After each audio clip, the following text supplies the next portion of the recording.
The 1992 Australian Football League Grand Final, played at the Melbourne Cricket Ground on the 25th of September 1992 between Geelong and the West Coast Eagles. The teams: Geelong, backs Simpson, T. Darcy, Rogers.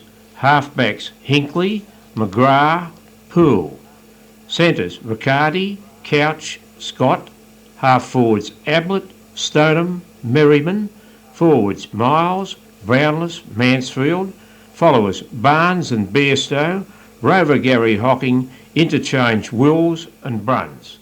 The West Coast Eagles: backs McKenna, Brennan, Pike.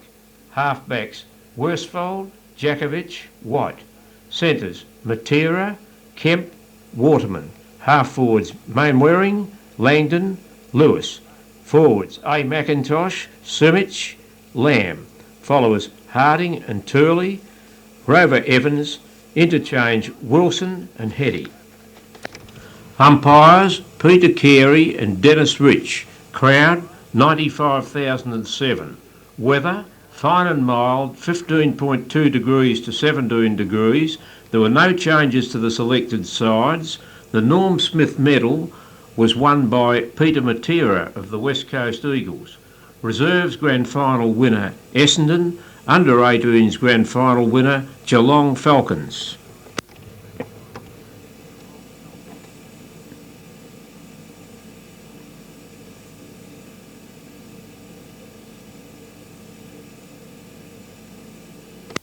They're trying to sort something out of the mess. The Cats will have to try and win the ball and go into attack. Stoneham charges into the centre from the bounce. The Eagles gain meterage. Matera might draw first blood. No, Bairstow knocks it away from him. Back to Matera from outside 50. Swings at goal, off direction.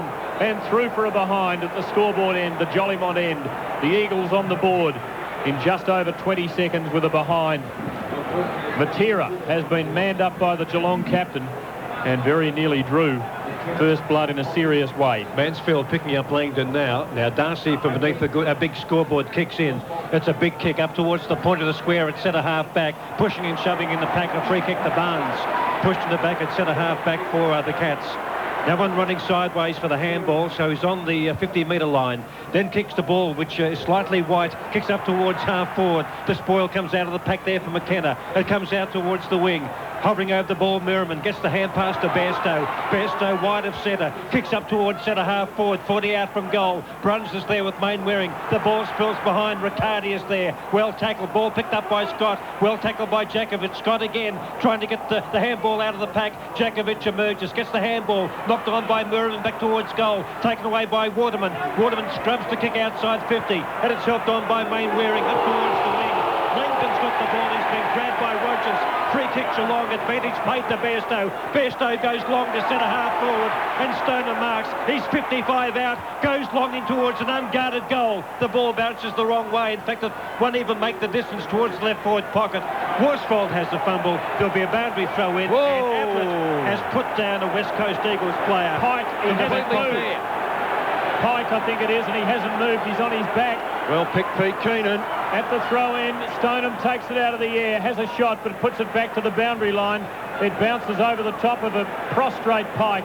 Two trainers over him. Now, the umpire should stop play because the action is right above where the stricken Pike lies. Here comes a stretch attempt. At the throw-in, Stoneham front position down to Riccardi. Can't get a kick at the ball. 20 metres out from Geelong's goal. Stacks on the mill. Must stop the play, surely. They've got to, don't they, Keith? It's about 25 metres away. Tim, I saw that. He went to have a go at Ablett, and Ablett just kept on running, and Ablett, actually, it was completely fair. Pike had a crack at him. He got a crack as just a progress report. He got to his knees, but he just cannot support himself. He's now on the seat of his pants.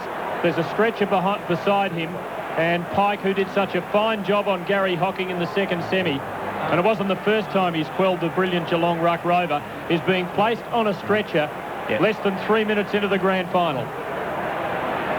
A ball up 25 metres out from Geelong's goal front. There has been a score. Peter Matera missed to the main scoreboard end for a behind. 3 minutes up on the clock, but about 2 minutes of actual play from Geelong's goal. Up they go. Stoneham knocks it down. Who's there? Oh, Poole looks for a free kick and will get it. He was grabbed high. It might have been a little ticky touch with He certainly threw his arms out to let the field umpire, Peter Carey, know that there was some contact made. Pike's picked himself off the stretcher and is now sitting on the bench at ground level. Now, Trevor Poole, one of the very good Geelong players in the final series last year. He's 35 metres out from goal to kick the first goal of the grand final. He drop punts and puts it straight through. What a sensational opening. 4.5 minutes in the first quarter. The Cats draw first blood. They're a goal. West Coast one behind. Stan? Well, as you said, Peter, what a sensational opening. At the moment, my head just spinning everywhere because the moves, the matchups, I guess we'll need to wait till quarter time. There are that many of them all over the ground. There's action going on behind the play everywhere, but that was just a bone-shattering crunch. At the bounce of the ball with the Cats in front, Barnes gets the better of it. It falls to Merriman, puts Geelong into attack. A wrestle, Riccardi and Waterman, neither can mark. At the fall, Stoneham, could be an open goal if it bounces. He's got it, goes for it, puts it through.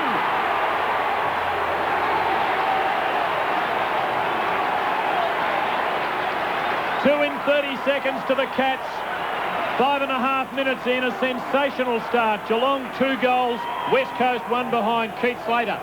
Yes, and on that occasion, of course, Barnes won the knock, and that was always going to be a problem for the Eagles if Barnes was able to get on top, but he leapt higher than Harding then, put it in the path of Merriman, and if Geelong can break away from the centre, that puts enormous pressure on, so Harding's got to start running very hard now at Barnes for mine. 92 grand final on the ABC Grandstand Network from the MCG in perfect conditions. A perfect bounce. Up they go. Barnes wins again. Knocks 20 metres up towards half forward. Oh, out came Ablett and Evans went to ground. Big tackle by Ablett. The ball on 50. Picked up by Jakovic at centre half back to the Eagles. Kicks on the bounce. A bad bounce for McKenna. Too far underneath the ball. Hocking goes to ground. Will take a free kick. Langdon's run 50 metres. Sorry, Peter, to have a go at Ablett. He's trying to lift his side by letting Ablett know the pressure will come on as well. Oh, Gary Hockinger's short pass. It's a fingertipper. He can't get it. Picked up there by Brendan. Hand passes to Wilson. Nobody home. Yes, there is. Sumich in the left forward pocket. If he can pick it up. Oh, the ball broke away from him and has gone over for a boundary throw-in. There wasn't a Geelong play when that ball left the boot further down the field within 40 metres of a West Coast Eagles forward player. Peter Wilson really could have passed to Sumich, but I guess he's so excited, it was all too much for him. Langdon tries to take it out of the air. The Eagles deep in attack. Mansfield had it. He was savaged by 2 tacklers. Goes to ground and there'll be a ball up. About 30 metres out from the Eagles' goal, and they need a steadier. 7 minutes in, Geelong 2 goals, West Coast 1 behind. Barnes climbs high, gets the knock. Scouted, though, for the Eagles by Kemp. A hurried left footer in towards full forward. Who's got it? Lewis has got it. Kicked very well, smothered though by McGrath. Ricochets out to half-back. Running onto it, Evans. Oh, McGrath just misses him. He would have been carried off if he'd been collected. There's a stack up and a ball up 30 metres out directly in front. Oh, goodness me. As Stan said, the head just spins. There is so much happening. Close to the Eagles' goal, 7.5 minutes in. 25 metres out. Up in ruck goes Brennan. Knocks it down. Taken by Rogers. Good tackle. He's lost it to Langdon. And his firing goal, maybe. No, it's to the left. Fight on from behind. A fight on about 20 metres out from goal. Wilson and Simpson wrestling each other to the ground. So Carl Langdon trying to rev up his plays in the opening moments of the grand final. Score check on ABC Radio. Geelong 2 goals, West Coast 2 behinds. Crackers, a quickie from you. Well, they're really having a go, and gee, I tell you what, Stoneham's the key. Darcy chips it into play to McGrath, who gives a good lead to the members halfback Frank. Brennan's lined up in attack for the West Coast Eagles. McGrath on the defensive 50, kicks along to the members' wing. Stoneham and Jakovic. It comes off the pack to the boundary line and over for a throw-in. Just the Eagles' side of the wing. Pike carried off on a stretcher after 2.5 minutes. And Geelong followed that blow with 2 goals to be on the board. 2 straight to 2 behinds. Langdon up at the backer at the throw-in. Down to Merriman it comes. He's under pressure on the defensive side of the pack. Carried over the boundary line for a throw-in. The Eagles gaining metres. It's between the wing and their right half forward flank. Pike has a footy in his hands on the boundary line. He has his wits about him and his condition is improving, it seems. At the throw-in, Evans roves brilliantly. A hand pass to Kemp. A shocking left footer. In search of Sumich, leading out towards the flank. Darcy in pursuit. Sumich soccers up to the pocket. It bounces over the boundary line for a throw-in. deep in the right forward pocket for the Eagles, only about 5 metres around from the behind post. 9 minutes gone. Geelong 2 goals, West Coast 2 behinds. Early days yet, but Barnes taking up from last week. Boundary throw in. He's in the ruck in the forward back pocket. Knocks it down away from goal, out towards Hinkley. Good harassment from Kemp, who takes the front position. And a good harassment from Hinkley, who rode him over the boundary line. But the ball won for a throw in. So, Keith, your mail was wrong about Stoneham. You thought he might play at centre-half back. He's playing at centre-half forward for the Cats, who lead by 12 points to 2. Boundary throwing, knocked down by Barnes again. In goes Rogers. Gee, it's hard and tough. He lost the ball, picked up by Brennan. Hand pass out to Langdon. A left foot snapping towards goal. He's to the other side this time. And he's missed to the right. The previous shot was to the left and through for a behind. Just over 9 minutes in the first term in the 92 grand final. It's Geelong 2 goals, West Coast steadying just a little bit, 3 behinds, 3 points. John Pike on his feet now, paddling a ball around the boundary line, getting the feel of being on his legs again. Long kick back into play from Darcy. Chance for Mainwaring inside the 50, goes for home and another miss. 4 behinds to the Eagles in the first 10 minutes. They're certainly on equal terms in general play. Geelong 2 goals, West Coast 4 behinds. We've just crossed 10 minutes in a remarkable opening to this 92 grand final. Short kick in by Darcy. When I say short, about 30 metres into the pocket near the cricketer's gate to McGrath, who goes right across goal for a double play. It could be danger. In comes Mainwaring, knocks the ball down towards Hetty, gets a push in the back from a crude tackle from Neville Bruns. There'll be a free kick to the West Coast Eagles on a 45-degree angle. Brett Hetty will kick from 45 metres out. And it's the first free to the West Coast Eagles. How many Geelong, Jack? 4. Pike's coming back. Yep. Ed Lewis coming off. We'll get a comment from Keith Slater after this kick from Brett Hetty. Win, lose or draw. It's been all lose so far with 4 behinds as he comes in from 45 metres out. Brett Hetty, the drop punt. It won't be a goal. He's missed badly to the right. And it's the West Coast's 5th behind. Geelong lead by 12 points to 5. Keith? Yes, Brett Hetty's kicking for goal this season. It's let him down very badly. He was the surest kick in the side last year, but this season he hasn't been able to get that goal-kicking prowess together. Hinkley goes long along the southern side, looking for Barnes. Good option for him. Good spoil Harding at the full couch. Traps it, kicks hurriedly under pressure. It bounces up to the wing. First there, Scott. Hand pass to Simpson. Can't shrug McKenna. Forces the ball onto half forward. Bairstow running onto it. Under pressure goes to ground. In the back. Yes. Inside 50. Pretty soft. Oh, that's pretty soft stuff, isn't it? Man on the mark is about 45 out. And the Geelong skipper, who lined up at the first bounce on the wing, shoulder to shoulder with the brilliant Matera, lines up the sticks. Will kick from 50 metres. The drop punt kick, it looked as though he hooked it. He hooked it a long way. He hasn't scored. Out on the full. Poetic justice, perhaps. 12 minutes in, Geelong 2 goals. West Coast spraying 5 behind. Slight delay, Tommy Hafey. There hasn't been one hard shot for West Coast, incidentally. They should have had goals on the board at this stage. Kick by Jakovic from the back pocket. Up goes Harding. Barnes the spoil. It favours West Coast as it slips behind out towards Pike. Strokes the tackle. He'll feel better getting his boot on a bit of leather as he kicks the ball on the bounce to Langdon. Gets a poor bounce. Good shepherd by Rogers. Picked up by McGrath. Left foot kick back to the wing. Up goes Barnes. Flies high. Can't mark. Looks for a free kick. Recovers. Then kicks it towards centre half forward to Ablett. The ball spills. It's 30 out from goal. Mainwaring is there. He's claimed by Stoneham. Hand passes towards the boundary line. Finds it. And there'll be a boundary throw in. Good wing play by Mainwaring, I thought. Yeah, but great pace and agility by Stoneham to pick up a player like that and tackle so well. 25 metres out, Geelong's goal. Left forward pocket, boundary throw in. Up goes Stoneham, knocks it down. Who to? Mainwaring is there, looks for free kick, but being held. Scott hand pass across to Riccardi. Oh, great goal, Riccardi. A left foot snap from the boundary line. The Hetty runs onto it. Hand pass to Langdon. Brilliant tackle, Rogers. Brings him to grief. Onto it, Kemp now. Paddles to the flank. He's got it at the 50. Left-footed to Sumich. Good spoil, Darcy. The ball just hung in the air for too long. At the full, McGrath for Geelong. Been very good so far. Clears with the left boot out to half-back. One-on-one here. Pike against Merriman. Pike controls it. Down to Matera. The brilliant man, the flyer. Over the ball, wins a free kick. 60 metres out. He's being put under pressure every time he goes near it, but he is so brilliant. He's risen to the occasion superbly a couple of times. He has a lead from Sumic. He kicks too far. Darcy over the top of the spoil. Down to Couch. His hand pass smothered. Ball loose. McKenna up in attack to Turley. Tackled. Can't dispose. Picked up by Bairstow. He's under pressure. Couch has it. Hand passes straight to Kemp. He's tackled. Gives it to Pike. Backwards to Matera. A little kick up to half forward for Turley. Is spoiled and can't mark. At the full Couch. Now the Cats with the loose man. Pumping hand pass to Hocking. A left footer to Ablett and Worsfold. Ablett has to spoil. Worsfold had good position. Close to the boundary line. Very close. Everyone falls over but Stoneham, who is legged by Jakovic. Before that, I think, Timmy. Okay, Ablett's ball. He and Worsfold went to ground. Ablett's free kick. It would have been Stoneham's had it not been Ablett's. He's about 85 out. Deep on the half-forward flank. He unloads a mammoth torp into full forward. Brownless being held, perhaps. McIntosh takes the mark.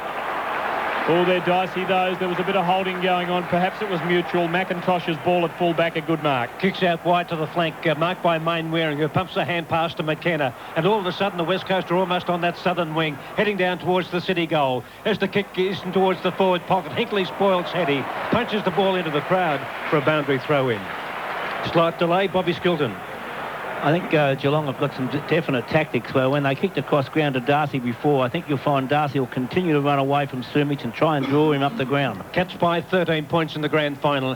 Harding gets knocked down. Pike is there, but he's been taken by Merrim and the ball spills to the ground. It comes out of the pack via just a bit of a fist by somebody. It couldn't pick it up. Picked up by Scott as the Cats go up towards their half-forward line. He kicks. Off the pack comes Bairstow. Breaks a tackle. The lead in towards the pocket, and it's been taken by Riccardi.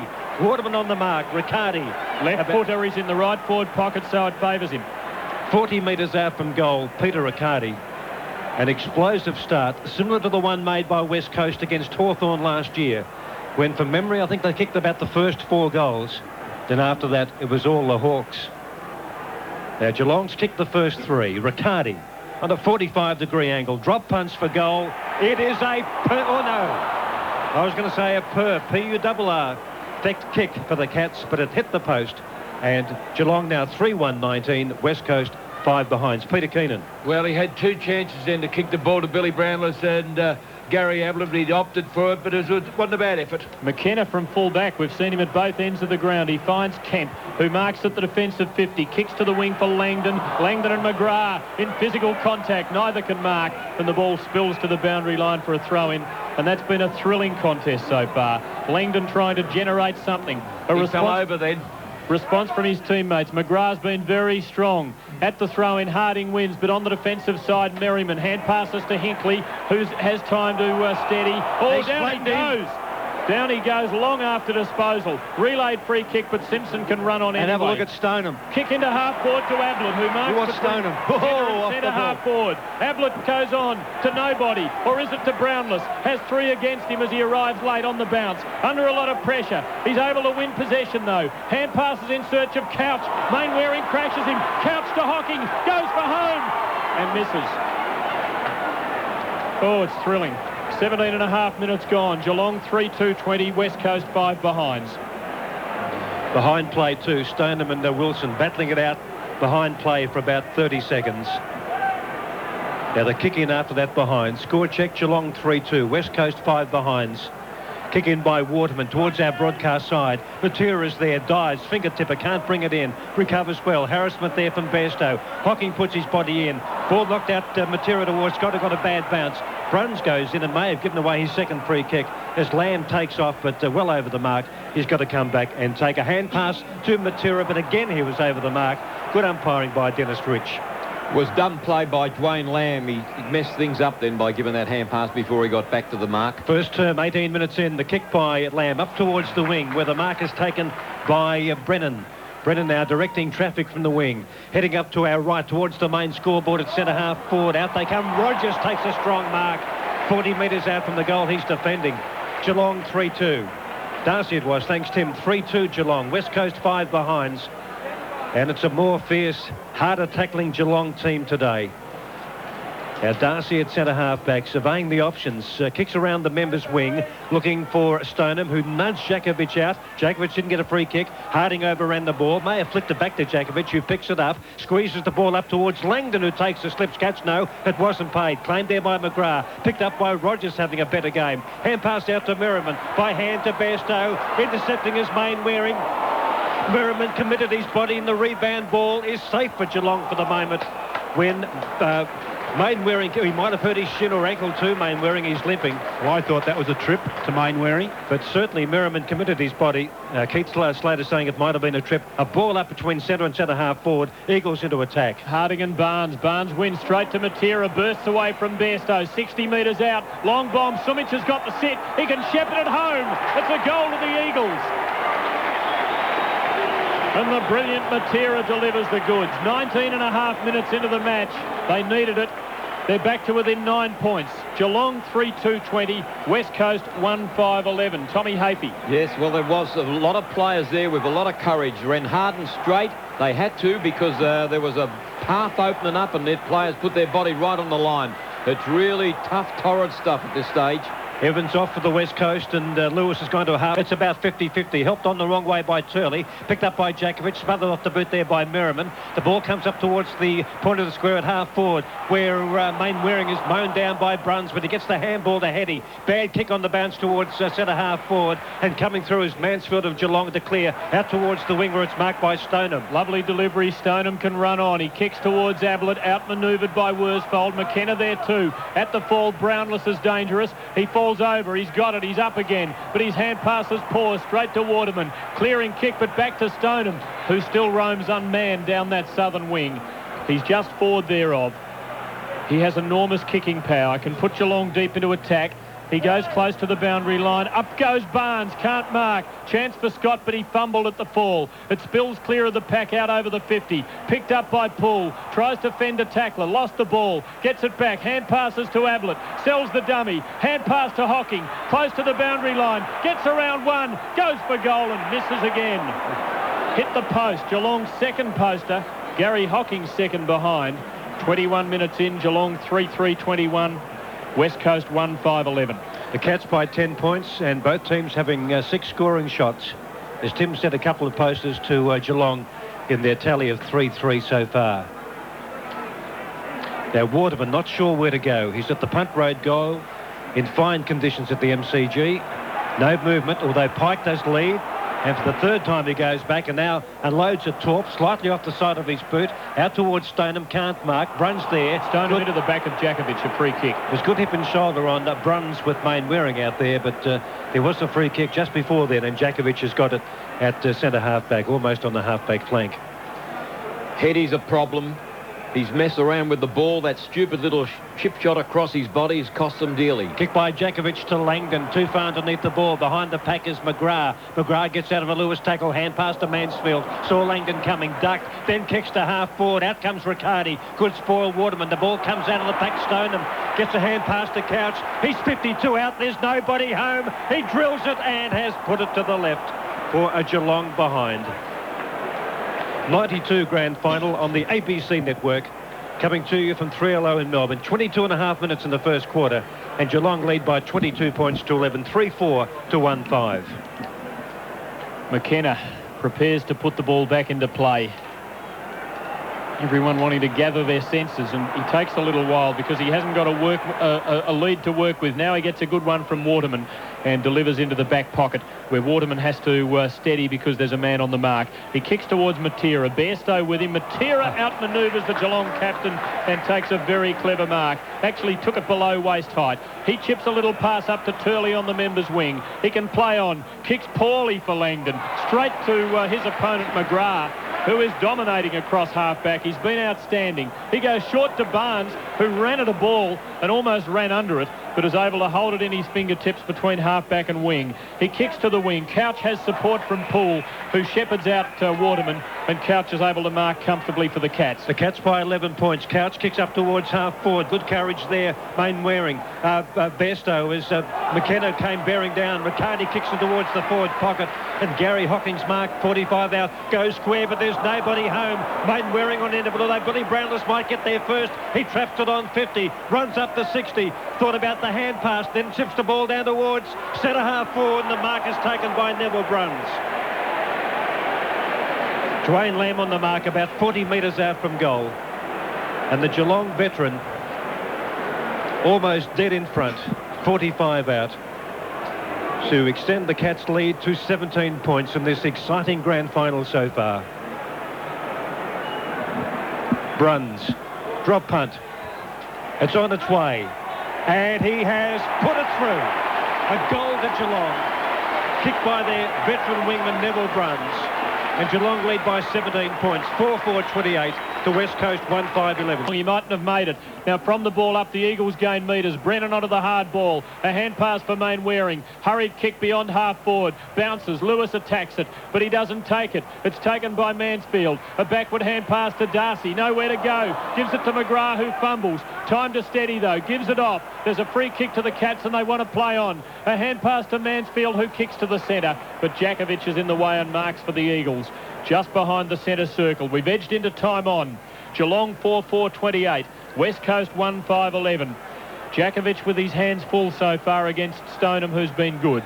Kicks the Eagles into attack with a long drop punt. Sumic sets himself and marks. Just inside 50. That's his sort of territory. Darcy a metre or so behind, just couldn't get a fist onto the ball. Well taken. Not really enough pressure because the Geelong defence had plenty of time to sort itself out and make sure that Sumic didn't have an easy one-on-one contest, but in the end that's what he had. He should kick this from directly in front. A minute into time on. He'll kick from about right on the 50. In he comes. Drop punt on its way. It looks good. Goal umpire doesn't move. The Eagles have their second. The margin is 11 points. Geelong 4-4-28. West Coast 2-5-17. Bobby Skill on the centre bounce to restart play in the grand final, and Barnes knocks the ball up towards half forward, but Jakovic for the West Coast kicks it up to centre half forward, but Hinkley has marked at centre half back for the Cats.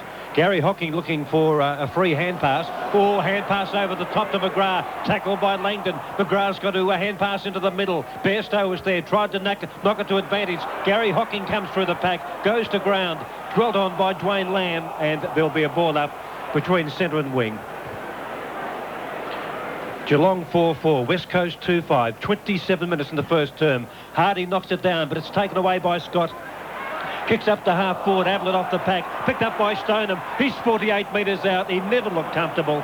His body was never facing towards goal. He hooked it dramatically to the left, and it's gone through from behind as Brennan comes off and White comes on for the West Coast. Score check. It's Geelong 4-5, West Coast 2-5.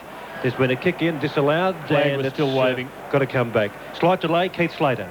Yes, the big problem for the Eagles. Well then, though, the Cats had 2-on-1 and really should have made more of it. McIntosh puts the ball back into play for Waterman, who is doing some good leading for the fullback on the kick-in, and he takes the mark out near the 50, just outside the defensive 50. He kicks to the wing for Turley, who's slipped away from Couch, and takes the mark.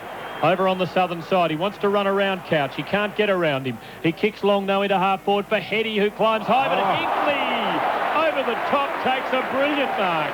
Third in line.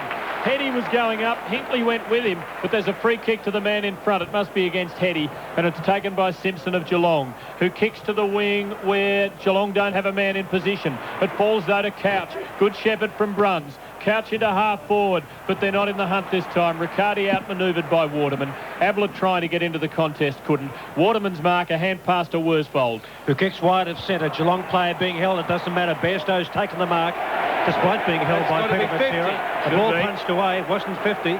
Umpire Dennis Rich was only 10 metres away. Bairstow now wide of centre, kicks in towards Ablett. He's up one-handed. Better recovery, runs away from Worsfold on the boundary, has missed the lot. Now, he could have run further and got on his right foot. Tommy, you would have hated that, I'm sure. Well, West Coast 2-5, Geelong 4-5. Well, Gary Ablett's got blister in pace. He would have bolted away from Worsfold, straighten up and open up the face of goal. It was a very bad bit of play. McIntosh, long kick around the half-back flank. Barnes outmarks Harding. No, he didn't hang on to it. He had it and lost it on the way down. Harding on his knees with the ball. Goes for the boundary line with a hand pass. And over it goes for a throw-in. Between the wing and Geelong's left half-forward flank. Close to quarter time. The Eagles could be back on terms. Geelong could have a nice break. Harding a lovely two-hander down to Kemp, who runs off half-back in a little corridor. Kicks towards Lewis beyond the wing. Mansfield up against him. At the fall, Heady dangerous. Well met by Hinkley and put out of the contest. Mansfield tunnels it between his legs for Hinkley. Keeps it in play. Oh, Kemp runs at him. But Hinkley with great presence of mind pumps a hand pass to Bairstow on the wing. Backwards with a hand pass to Simpson. A left footer for Ablett. Up he goes, can't mark. Merriman at the fall. Long. Brownless and McIntosh one out. McIntosh in good shape. At the fall, Riccardi fumbles. Mainwaring runs at him. Riccardi, a hand pass to Brownless. Open goal!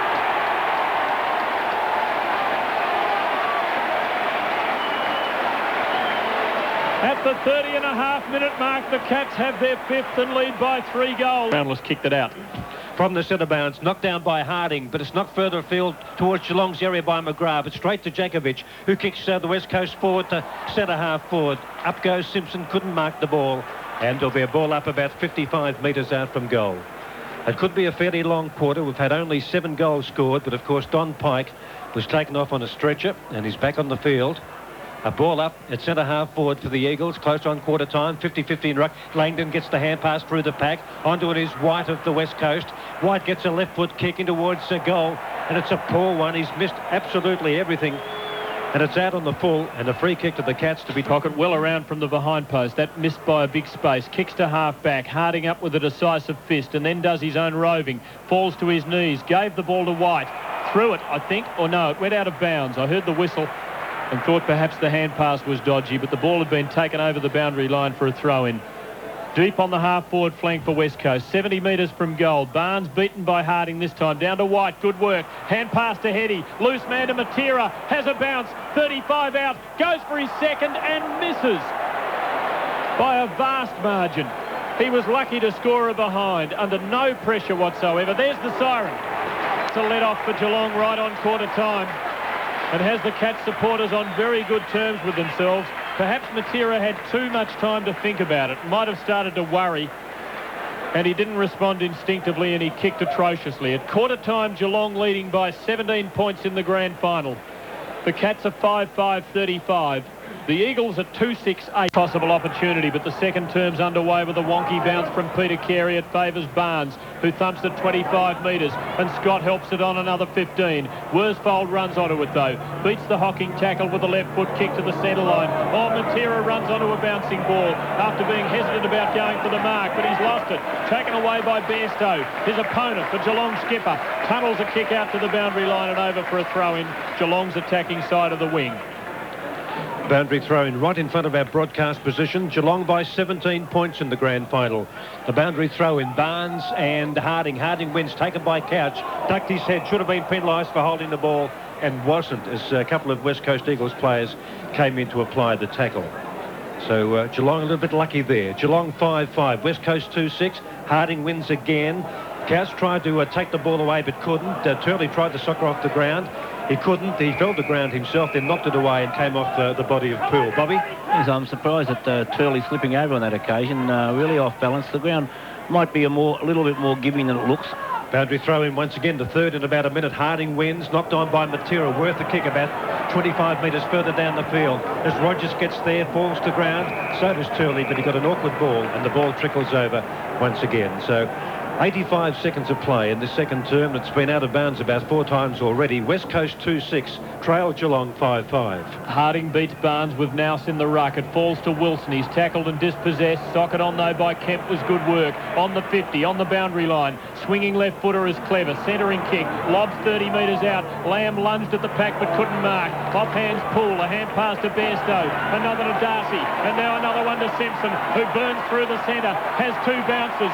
4 to the centre circle. Kicks long towards full forward. No one there for the Cats. Perhaps a bit excited, didn't quite think enough about the delivery. McKenna marks, hand pass to Worsfold, lobs a long hand pass to Jakovic, indecisive, now kicks up towards the members' wing. Kemp beaten by Poole, two-fisted Spoil, down to Couch, hand pass to Scott, well tackled by Matera, picked up by Bairstow, swings his kick around the flank. Ablett beats Worsfold and marks brilliantly. And Worsfold picks up a sod of dirt and throws it away in disgust. Ablett outside 50. The man on the mark is on the 50, but who knows what he might produce. Half forward flank. Drop punt kick. Huge. Magnificent. Straight through the middle.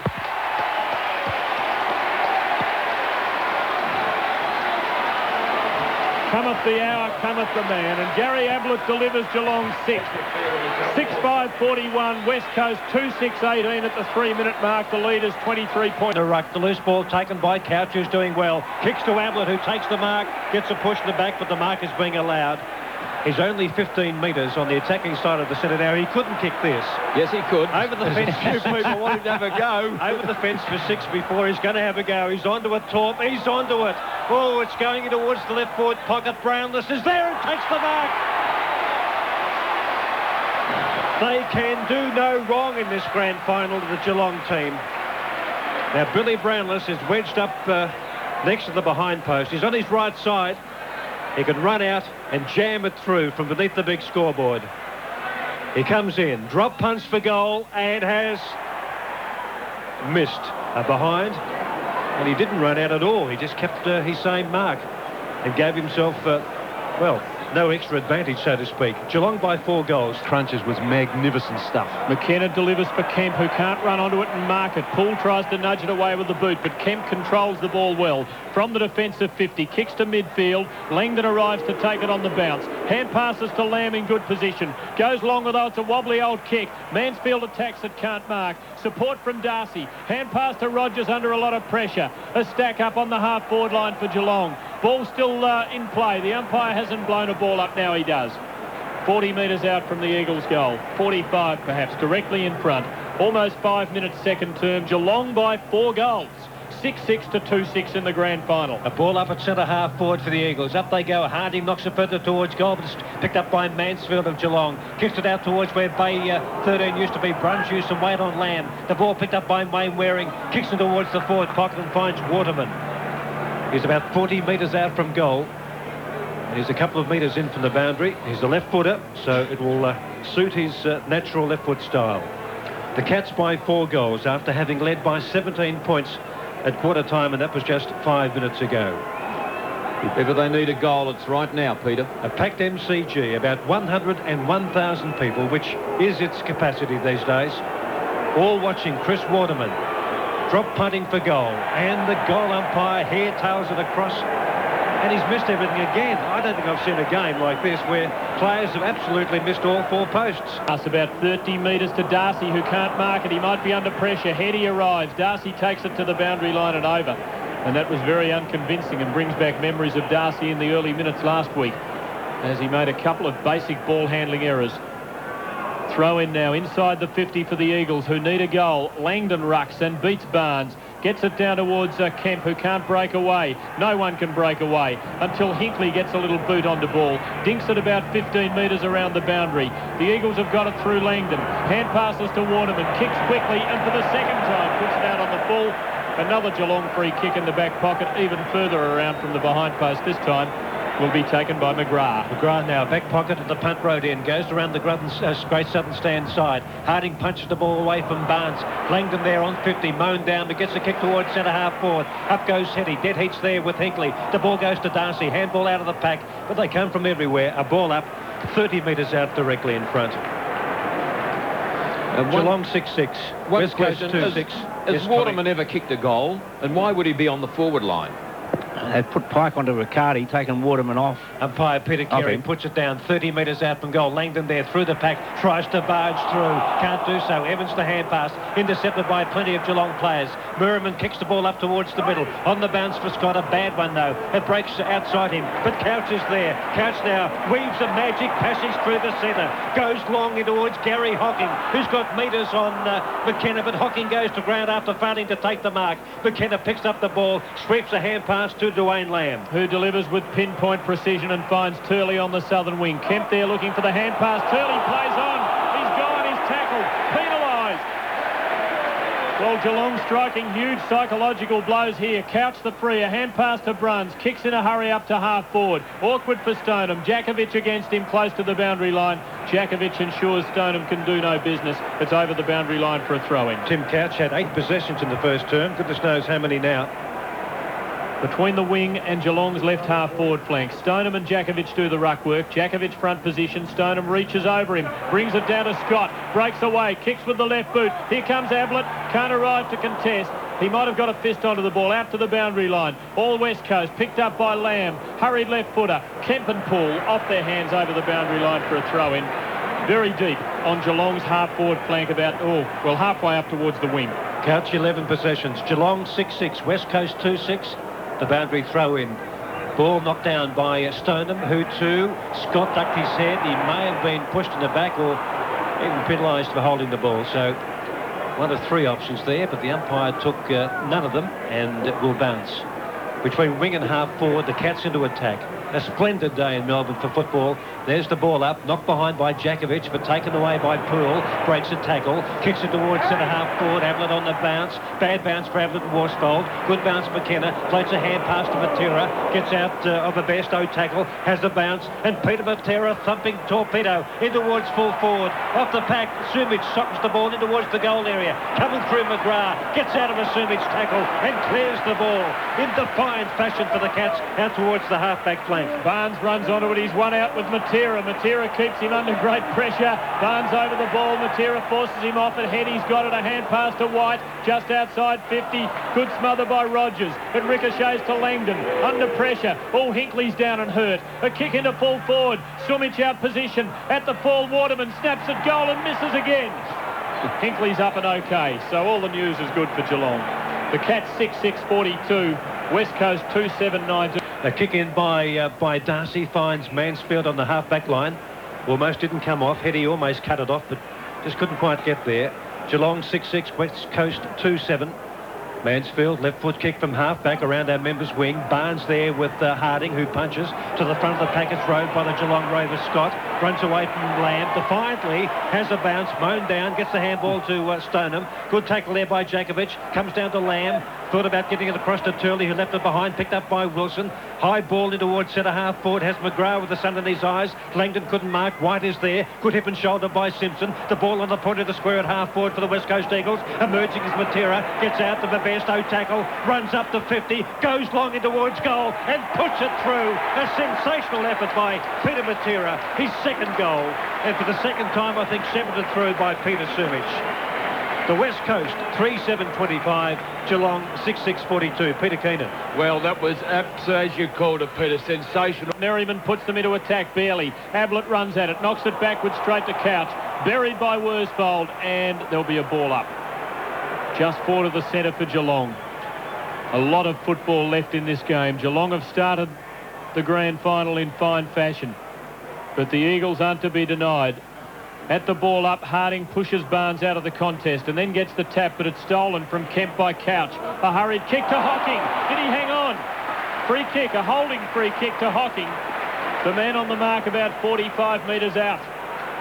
McKenna, his opponent. There was a jostle. Hocking almost collected the ball, lost it on the way down, but umpire Carey's whistle was evident. Hocking short passes to Brownless, who is 25 metres away from McIntosh, and Brownless marks 25 metres out on a 45-degree angle. McIntosh must have lost complete concentration there. It was a very good move by Geelong. They dummy runned him.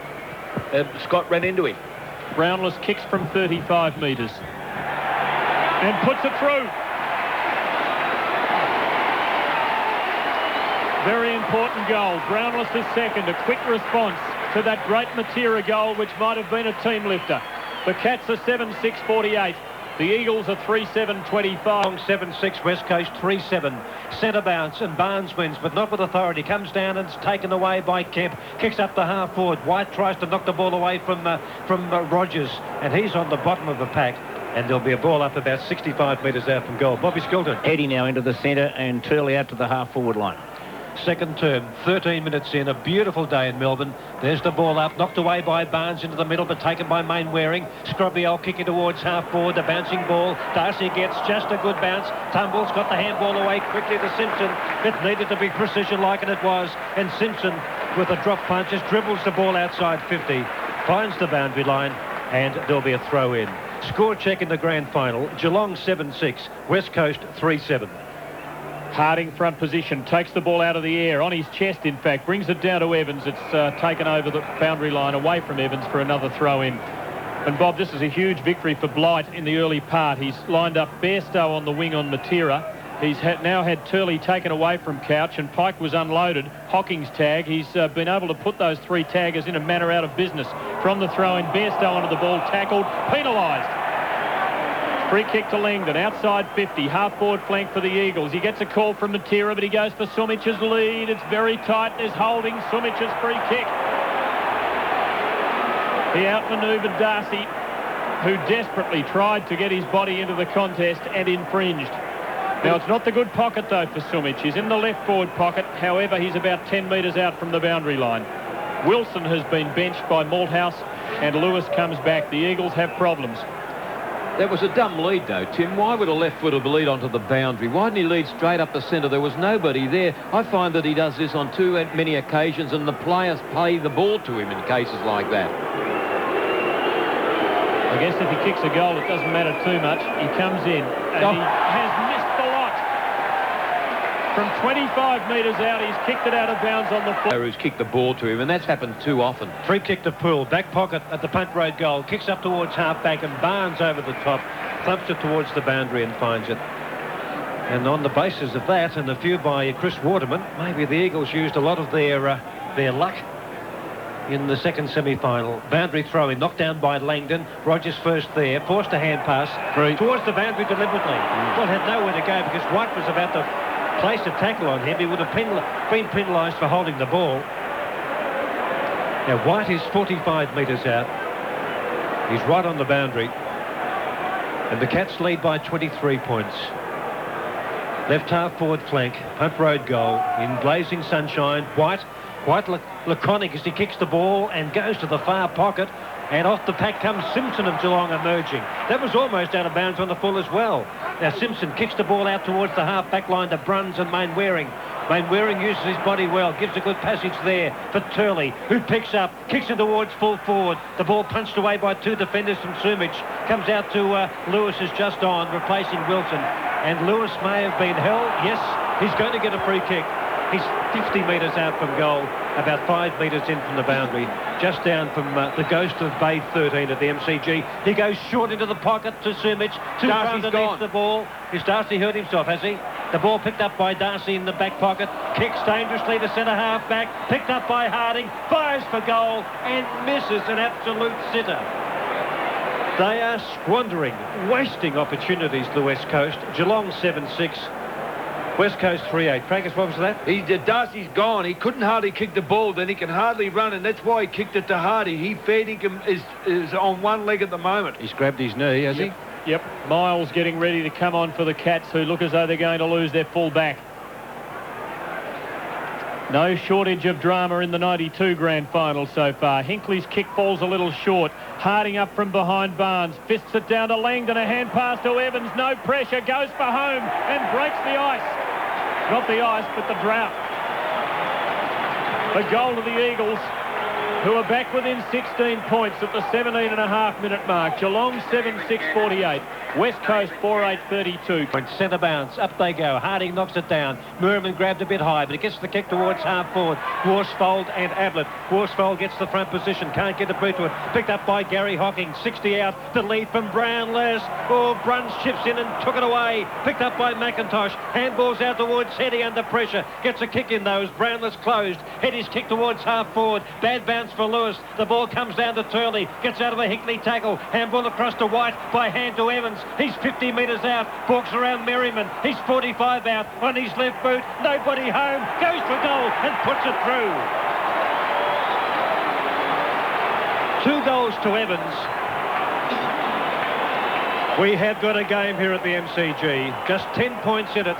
Geelong 7-6, West Coast 5-8. Stanell. Yes, I made a note here about 6 minutes ago on my pad, Pete. The bounce, Harding wins and gives them momentum. Lewis onto a tackle, dispossessed. Cleaned up by Bairstow. Kicks Geelong into attack. It bounces up to the half-forward flank. Jakovic knocks it away from Stoneham. Back towards the wing. Stoneham gets there just before it reaches the boundary line. Strong Shepherd McGrath. Stoneham's hand pass. Caught Bairstow napping. He's good enough, though, to win the ball back. And kick to half-forward. Riccardi, front position, takes a beauty. Pike is now his opponent, a fixed defence position for Don Pike, who was unloaded in the first 2 minutes, comprehensively outmarked by Riccardi. Sprays the kick off the side of the boot. Scott, I thought, might have been first there, but he's swamped. At the fall, Kemp over it now. Tackle dispossessed. In goes Couch. Umpire Rich close to the scene, comes in and calls a ball up just inside Geelong's 50. At the 20-minute mark of the second term, the Cats are 7-6-48. The Eagles 5-8-38. Ball up 40 out from the Cats' goal. Up goes Jakovic and knocks it straight to Ablett. 48 metres out, tumbles the ball in towards the forward pocket. Good sprawl, McIntosh on Brownless, who tried to have a fresh air shot. He lost position. Lamb is there, coming through his Pike. He doesn't get out of the Gary Hocking tackle. Sensational tackle by Gary Hocking, but the ball rebounds to Heady. By hand gives it to McKenna. McKenna around the outer side wing. Oh, Mainwaring clean bowled by it. The ball spills behind to Langdon. Pick hand pass, but to the wrong player. It's taken by Mansfield of Geelong, who kicks back towards Couch. Heady the spoil, and does it very well as he gets it out of Mainwaring. Mainwaring, quick hand pass back to Heady on the wing. Kicks up towards the half-forward flank. The ball punched away from Turley by Hickley towards the boundary line. In goes McGrath. Langdon there, picks it up. Handball across to Waterman. He's just down from the wing. A centering kick towards half-forward Hickley. Takes a beautiful gully catch. Keith, you would have loved that one in the gully. Marvellous. And he plays on quickly from centre half-back. To Bairstow with a hand pass. He kicks and Stoneham marks beautifully up on the centre line. Between the centre and the southern wing. Very strong mark. He kicks in towards half-forward, but it's not well placed. He's put Poole against two. Poole might win it yet, although he lost sight of the ball. Now he knocks it on cleverly to Ablett. 55 from home. Matera closing. He unloads. It's unbelievable. It just fades and misses. That was a magnificent kick. Just faded. At the death for a behind. Geelong 7-7-49, West Coast 5-8-38. It has been a thriller so far. And we've got 2 quarters and about 8 or 9 minutes of the second still to go. Kick in by McKenna will not find its mark in Kemp. He got a hand to it. Gets out of a Brownless tackle. Turns on Thrippins. Then from the standing start, kicks around the outer wing where Geelong have the numbers. Couch might get there first. Langdon came through hard. They're coming through equally as hard as McGrath, who's tripped, will take a free kick for Geelong. On the wing. On the southern stand side. Now McGrath. Geelong 7-7. West Coast 5-8. McGrath's kick up towards 50. Up goes Barnes. Harding slipped over. Barnes took an uncontested mark. He's 60 out. The lead. No, he's popped it up looking for Ablett. No, got a hand to it. Couldn't get it all. Pike comes through. Sideways hand pass to Lamb. And the West Coast Eagles will run the ball by Lamb out of the danger zone. He's had 3 bounces.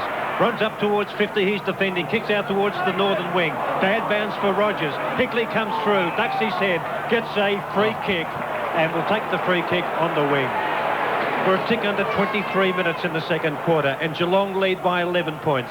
Short pass to Rogers, up into the attacking half. He pokes a little kick to whom I'm not sure. It was almost a Geelong mark to Brownless on the lead. He was the target, but the ball spills away, is buried beneath the pack in front of a sea of photographers covering this game for newspapers, magazines around Australia, and some even further afield. There'll be a throw up here because it's quite soft in front of the cricket pavilion. Ablett gets in with the left hand, down to Poole. Terrific tackle though comes from Kemp and almost earns a free kick. The ball spills clear of a pack.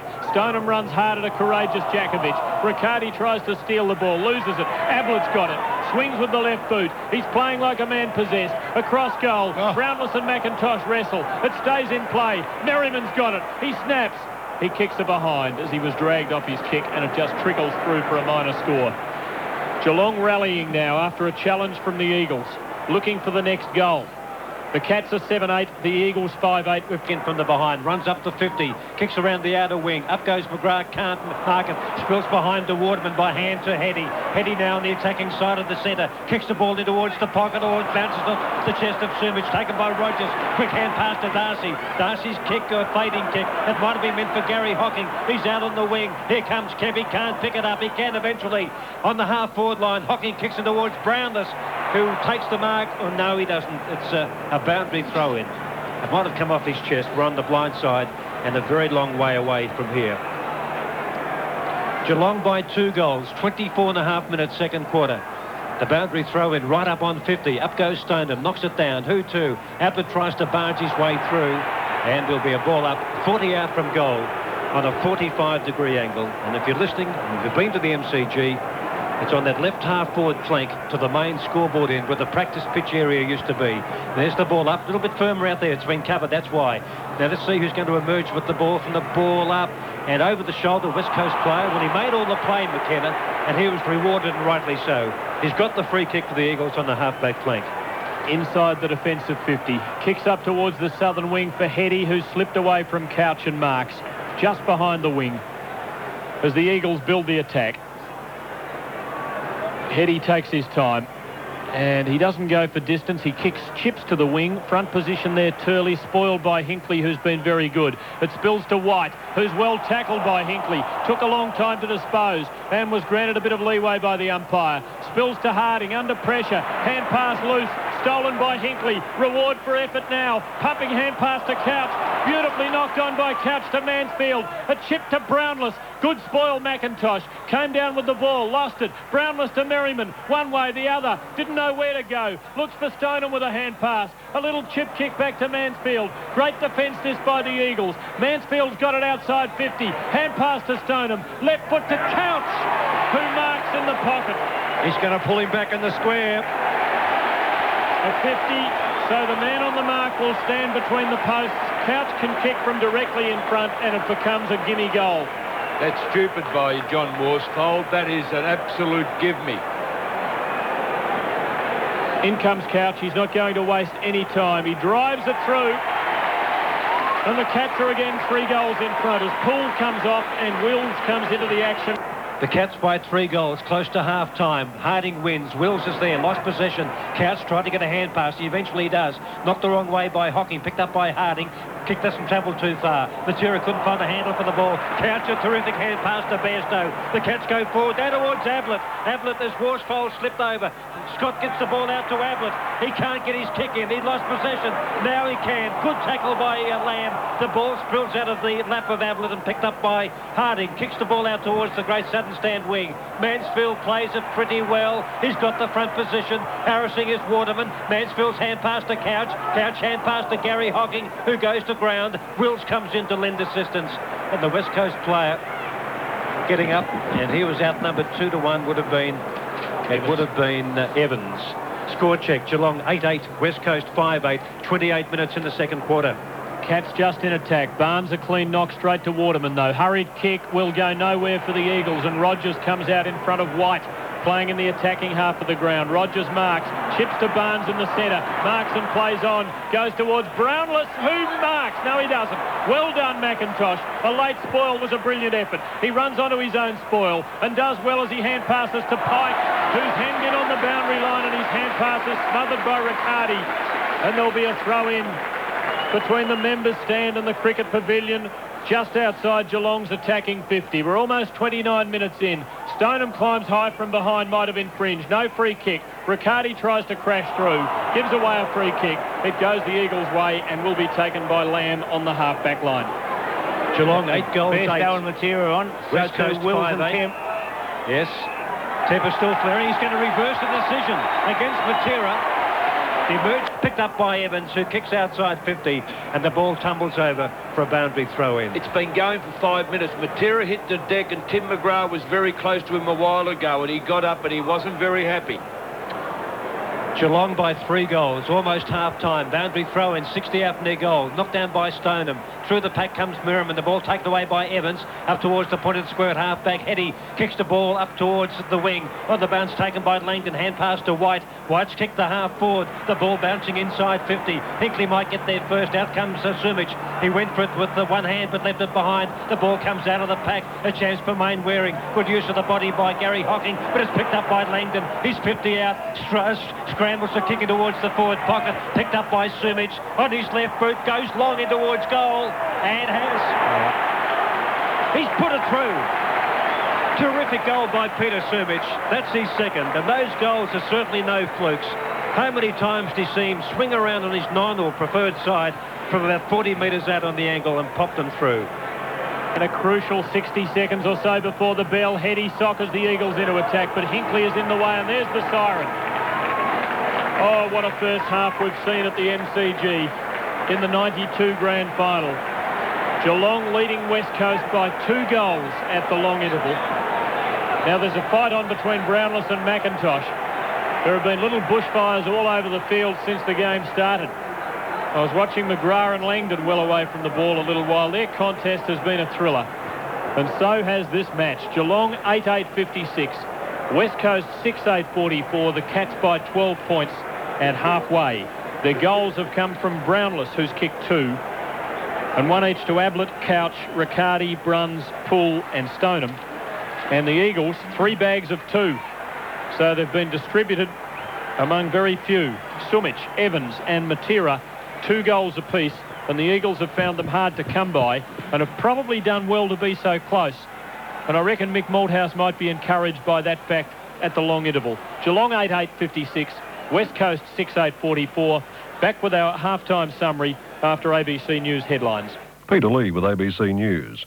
That last late-minute goal by Peter Sumich, I thought that was very important because really they were really right back in it, and they just kept plugging away, and that silly 50-metre free by Johnny Worsfold that allowed Couch that goal.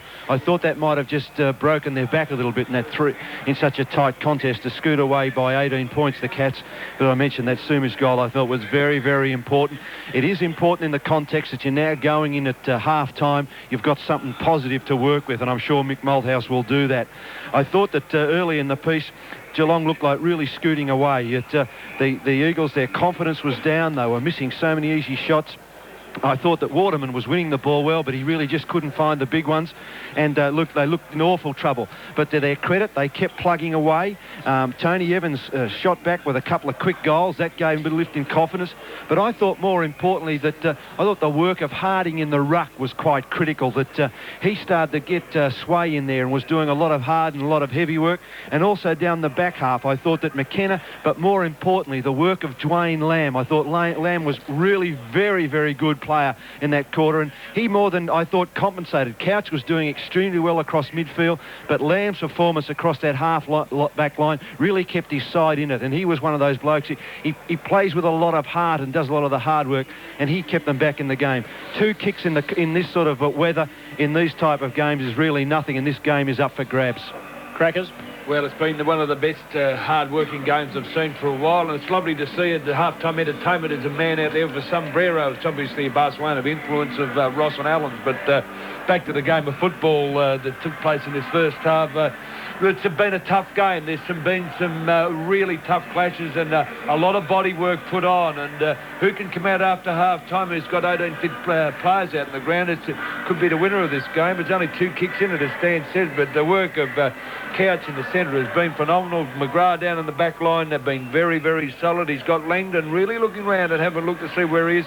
Big Stoneham started off well, but Jakovic climbed on top of him there for a while and subdued him for a while. First quarter he was...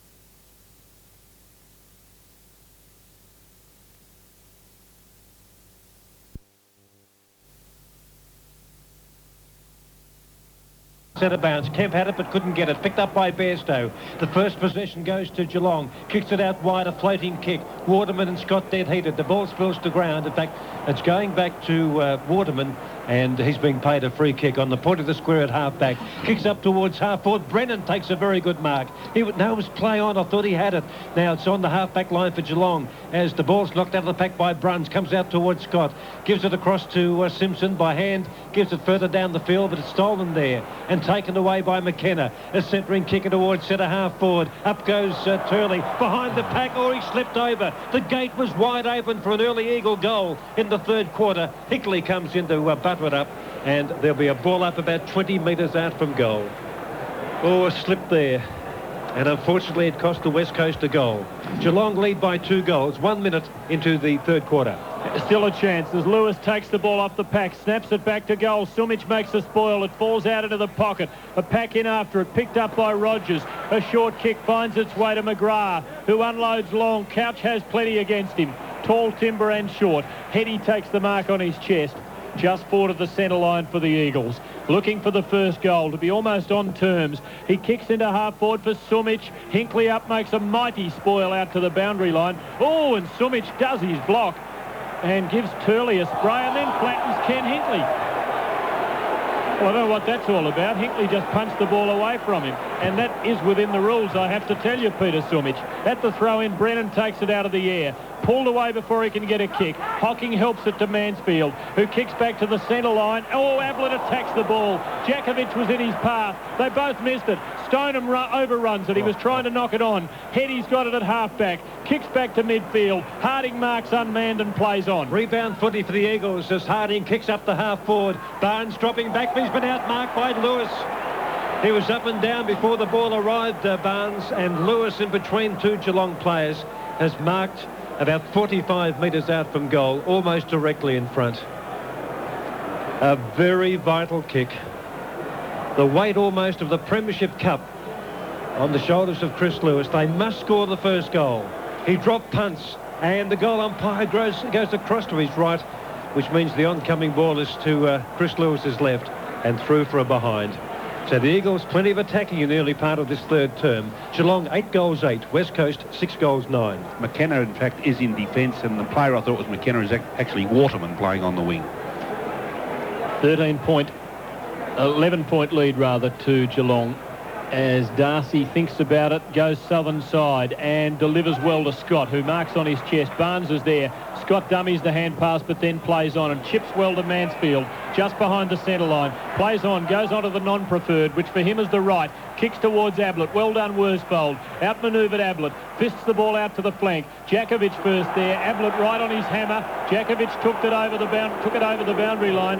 Ablett an inquiring look back at umpire Carey, who was quick with the trigger earlier in the match, but this time says throw it in. Cats by 11 points in the grand final. Boundary throw in Stoneham, but straight down to Heady, who clears with his left boot around the wing. Up goes Harding, the spoil from Barnes. Behind the pack, it's Mansfield. Kicks up the half-forward. Merriman there, spoil McKenna. The ball in front of the pack towards Scott. Weaves away through. He's still 60 out. A left foot kick, Scott in towards half-forward. Up goes Brownless, can't mark. Hasn't really been in the hunt today. Off the pack, McIntosh gives the handball across towards Heady. No, it's Pike who clears the ball out towards the wing. Up goes Hinkley, can't mark. A rare fumble for him. And there'll be a boundary throw in. It was Brett Heady who got the ball from half-back down towards the wing. Hinkley couldn't control it. Geelong, 8 goals, 8. West Coast, 6-9. The boundary throw in right in front of our commentary position. Harding knocks it down. Matera wasn't in the hunt. Couch there, squeezes a hand pass out to Hocking. Through the crest, has a bounce. Runs up the half-forward, kicks it towards Ablett. On the bounce to Brownless. Handball to Ablett. 40 metres out. Kicks it towards goal and has put it through. Second goal to Gary Ablett. And the vital first one after half-time has gone to the Cats. It took 4.5 minutes to attain.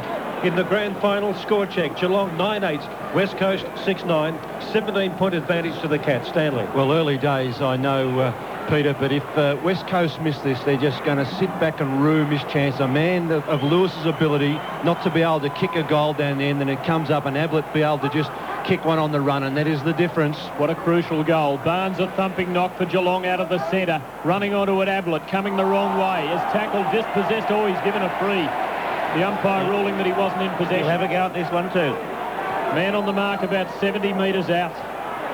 His kicking power can disorganise defences. No one on the mark. Well, Matera actually had a run up at him. It slews off the side of the boot. It might give Stoneham a chance. He's got the ball at the 50. Terrific tackle. Waterman brings him undone. Waterman now picks up the spilling ball. He's over it. He's tackled. Nowhere to go. There'll be a ball up between the wing and the half-forward flank for the Cats, who have kicked the first goal of the second half and lead in the grand final by 17 points. 5.5 minutes third term. A ball up just near the point of the square, knocked down by Stoneham, but straight to Lamb, who clears with a standing start kick out to the wing. On the bounce, it's taken by Wilson, who is dragged in the second quarter. Wilson's hand pass to Evans for 2 goals. Comes down beyond the wing, then shifts the ball in towards half-forward. Out comes Lewis. Drop one he really should have taken. Picked up by Lewis. Grubby kick it towards half-forward. Mainwaring there. Bruns wearing him like a second coat. The ball comes out of the pack. A chance here for Evans. Has a left foot shot for goal and has put it through for his third. Yes, it was Evans from 30 metres out, and the quick reply to the West Coast Eagles, and the Cats just can't throw them off. 6 minutes in the third term. It's Geelong 9-8-62, West Coast 7-9-51, Geelong by 11 points, Pete. Well, he's a true rover, this little kid, and he does work underneath the pack, and he has provided the spark down there to keep him in contact. 3 goals, and that's all they can ask for. 11 points at the bounce. Barnes wins down to Couch, who's been superb. He gets a standing start kick into half-forward, and McKenna takes a terrific mark, outreaching Merriman from behind. He plays on and chips with the left boot to Waterman. Too far for him. At the fall is Hocking. A hand pass to Scott. Will be under pressure. One way, the other. Back the first way. Chips the pass and gives it straight to Harding. Geelong making mistakes. Harding plays on between half-back and centre. A long left footer for Langdon. Spoiled by McGrath. Out to the boundary line it goes. And beneath the Great Southern stand, it will be thrown in between the wing and the Eagles' half-forward flank. 7 minutes third term, Geelong by 11 points. Bad mistake by Robert Scott. Boundary throw in. Barnes and Harding side by side. Barnes wins a thumper to 10 metres further down the field, and pursuing the ball is Wills. Harassment from Evans, and the ball is over. But the Cats gain about 15 metres from that thump from the boundary throw in by John Barnes. Geelong by 11 points in the grand final, 9-8 to 7-9. Now the boundary throw in again, and Harding wins this one. The ball knocked out of the pack by Barnes. Flicks it out, who to? Kick off the ground by Kemp, didn't travel too far. Ball comes out to Heady. Heady's now 65 out. A shocking grubby old kicking towards centre half forward. Darcy misses it, picked up by Lewis. Kicks in towards goal, and he's offline and has put it through for a behind. This match still very much in the balance. Chris Lewis 2 behinds. 8 minutes in, third quarter. And it's Geelong 62, West Coast 52. The Eagles creep closer by dint of behinds at the moment. Darcy to put the ball back into play. Cat defence under pressure. Darcy long to the half-back flank. Barnes with 2 against him. Has to go the spoil. Simpson lends support when it hits the deck. Takes it over the boundary line. The Eagles keeping it in their attacking half just at the moment, though. Pressing and pressing, looking for that score. To edge to within a kick. They haven't been that close for a long, long time. At the throw-in, McGrath hand on ball, but straight to Brennan. Swings it to the forward pocket. Lewis and Sumich, 2 against them. Up goes Rogers with a big fist and puts it over the boundary line. But the Eagles deeper in attack. Continuing to apply pressure to this Geelong defence. 9 minutes in, still the Cats lead by 10 points. Left forward pocket, city end, 20 metres out from goal. Boundary throw in. McGrath knocks it straight up in the air. Who to? Now I think it was Wilson went through the pack, and a pack forms, and there'll be a ball up. 20 metres out from goal, almost directly in front. MCG bathed in sunshine, and the Cats leading by 10 points in the grand final. There's the ball up. Up they go, knocked down by Brennan, barges through the pack, trying to score a try. I thought Wilson might have been legged. The ball kicked over the top or the shoulder of a player, Richard Wilson, has put it through. Sensational goal by Peter Wilson. That was terrific. Well, he certainly has redeemed himself, probably for a pretty ordinary first quarter and a bit. And he was grabbed, there had players all around him, and I thought he might have even been legged and was falling to ground. Had the presence of mind from 15 metres out to kick the ball over his shoulder. A terrific goal by Peter Wilson. 9 minutes in the third quarter. It's Geelong 9-8, West Coast 8-10. Puts the Eagles into attack. Almost a Brennan mark. He's spoiled by Simpson. Socket away from the pack by Kemp. Goes the long arc. Hand passes backwards to Heady on the centre line. Chips to Matera. Here's dangerous. Danger. 55 out. Unguarded goal. He goes for it. The Eagles are in front.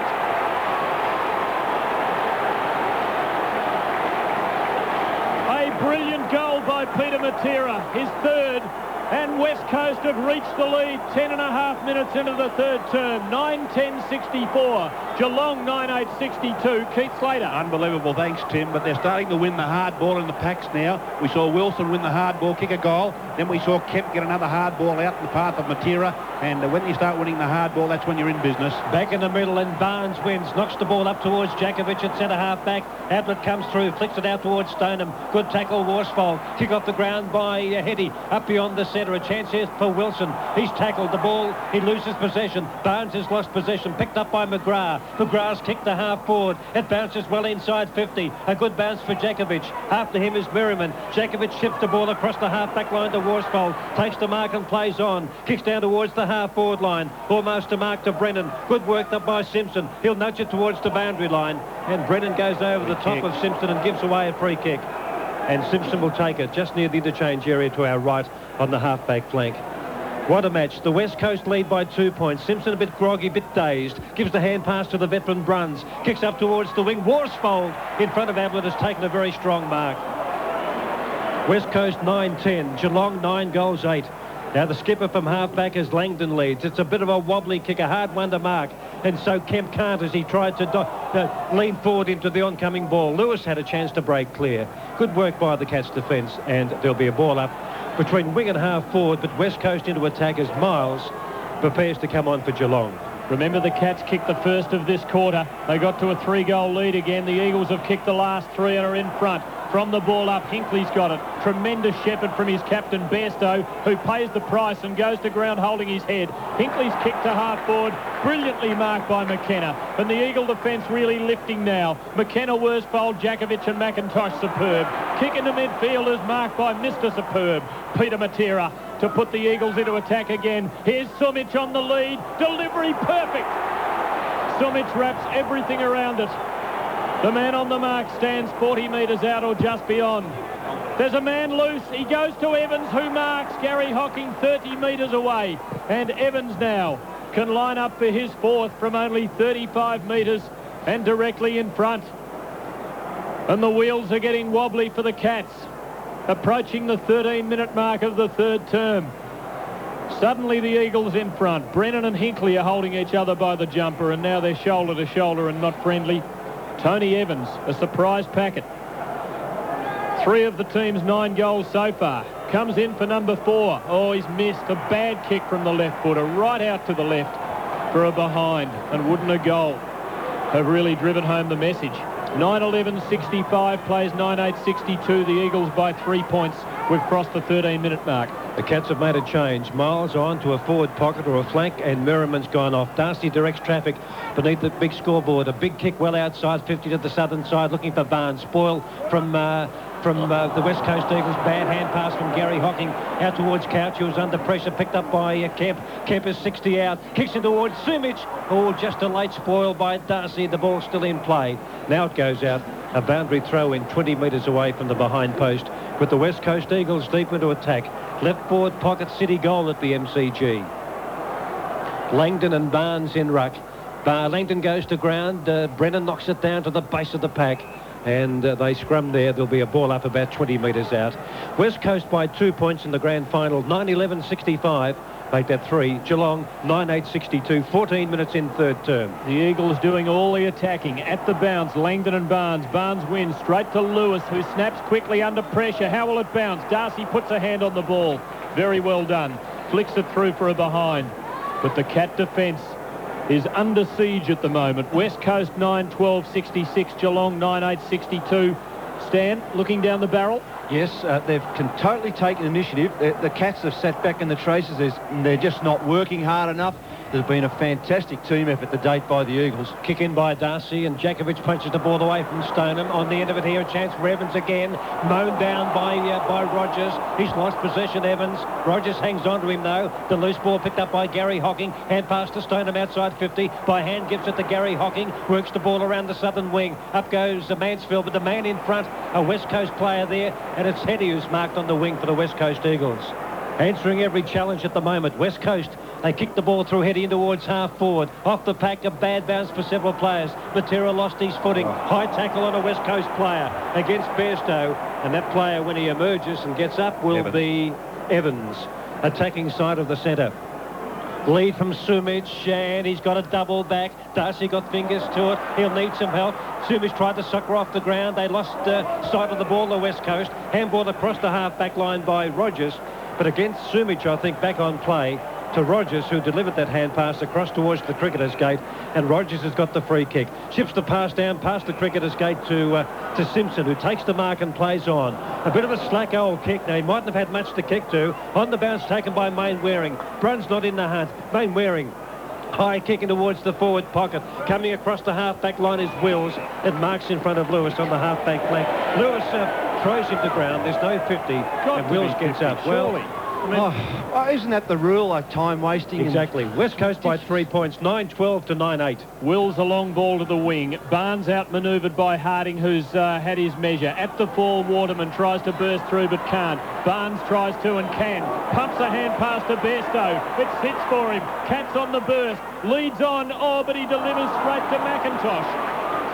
As there were leads from Miles and Brownless, he put it between them straight to the Eagles full-back, who sees Matera, who is everywhere. He runs onto a perfectly weighted ball. He plays on and has two bounces. Scott pursues, tackles him, brings him down. Matera picks himself up, fights on, is almost run over by the oncoming McGrath. Close to the boundary line on the wing, there'll be a ball up. Just the Eagles side of the wing. Still a thrilling contest. 17 minutes gone, third term. West Coast leading 9-12 to 9-8. There's the ball up, knocked down by McGrath, and it's over again. Geelong led by 17 points at quarter time and by 2 goals at half time, and kicked the first in the third term. But the Eagles now lead by 4 points. Boundary throw in. Barnes knocks it down. Waterman grab. No free kick. The ball spills at his feet, and there'll be a ball up as umpire Peter Carey comes in. 17 minutes in the third term. A fine sunny day in Melbourne. A spectacular sight here at the MCG. Umpire Carey throws the ball up. Barnes goes to ground. Mid-air shot by Kemp. Kicks up towards the point of the square to Langdon, who runs the wrong way. Good harassment by McGrath. Kick off the ground by Simpson. Doesn't travel very far. Hetty hovering over the ball and knocks it superbly out to Jakovic. Up towards centre half forward. He's had 2 bounces. He's 50 metres out. Fires in towards goal. He's offline and misses to the left and puts it through for an eagle behind. It's now 22 scoring shots to 17. West Coast 9-13. Geelong 9 goals 8. Cats with big problems. The Eagles playing it on their terms. It's become a physical, grueling contest, and the Eagles are winning the hard ball, as Keith Slater said. Across goal, Bairstow goes to Rogers, who marks. He kicks to midfield. Hetty drops a mark, supported by Lamb. A hand pass back to Hetty, who can't break away, and there'll be a ball up just metres Geelong's side of the centre circle. 18 and a half gone, third term. West Coast 9-13. They've kicked 3-7 in this quarter. Geelong have managed only 1 goal. It's been 10 scoring shots to 1. At the bounce, Ablett climbs high. They need something mercurial. Ball not getting near him. He thumps it, but straight to McIntosh, who puts the Eagles back into attack again. Just forward of the wing. Matera fumbles. Bairstow capitalises. Is held when not in possession, and the Geelong skipper takes a free kick in front of the members between half-back and wing. West Coast by 5 points. Tommy, a quick word from you. Yes, well, I suppose West Coast are doing everything right at this stage, but Bairstow did very well to hang on to that ball because he was outnumbered 2-1. He did quite well to hold that because they were in attack again. Bairstow, half-back flank, kicks to half-forward. The fluky ball knocked off the back to Wills, who knocks it straight to McIntosh of the West Coast. Skims the ball on the bounce there towards Matera. He got an outside edge. Second slip would have picked him up beautifully as he came into the ball, and it just slid along the turf and just took a little break. Caught him on the shoulder and has gone over. West Coast 9-13. Geelong 9 goals 8. Boundary throw in. Harding in ruck. Does well. Knocks down to Main Waring. Guarding him was Bruns, who's at the bottom of the pack. Emerges with the ball, and he'll be the one who'll deliver to umpire Dennis Rich.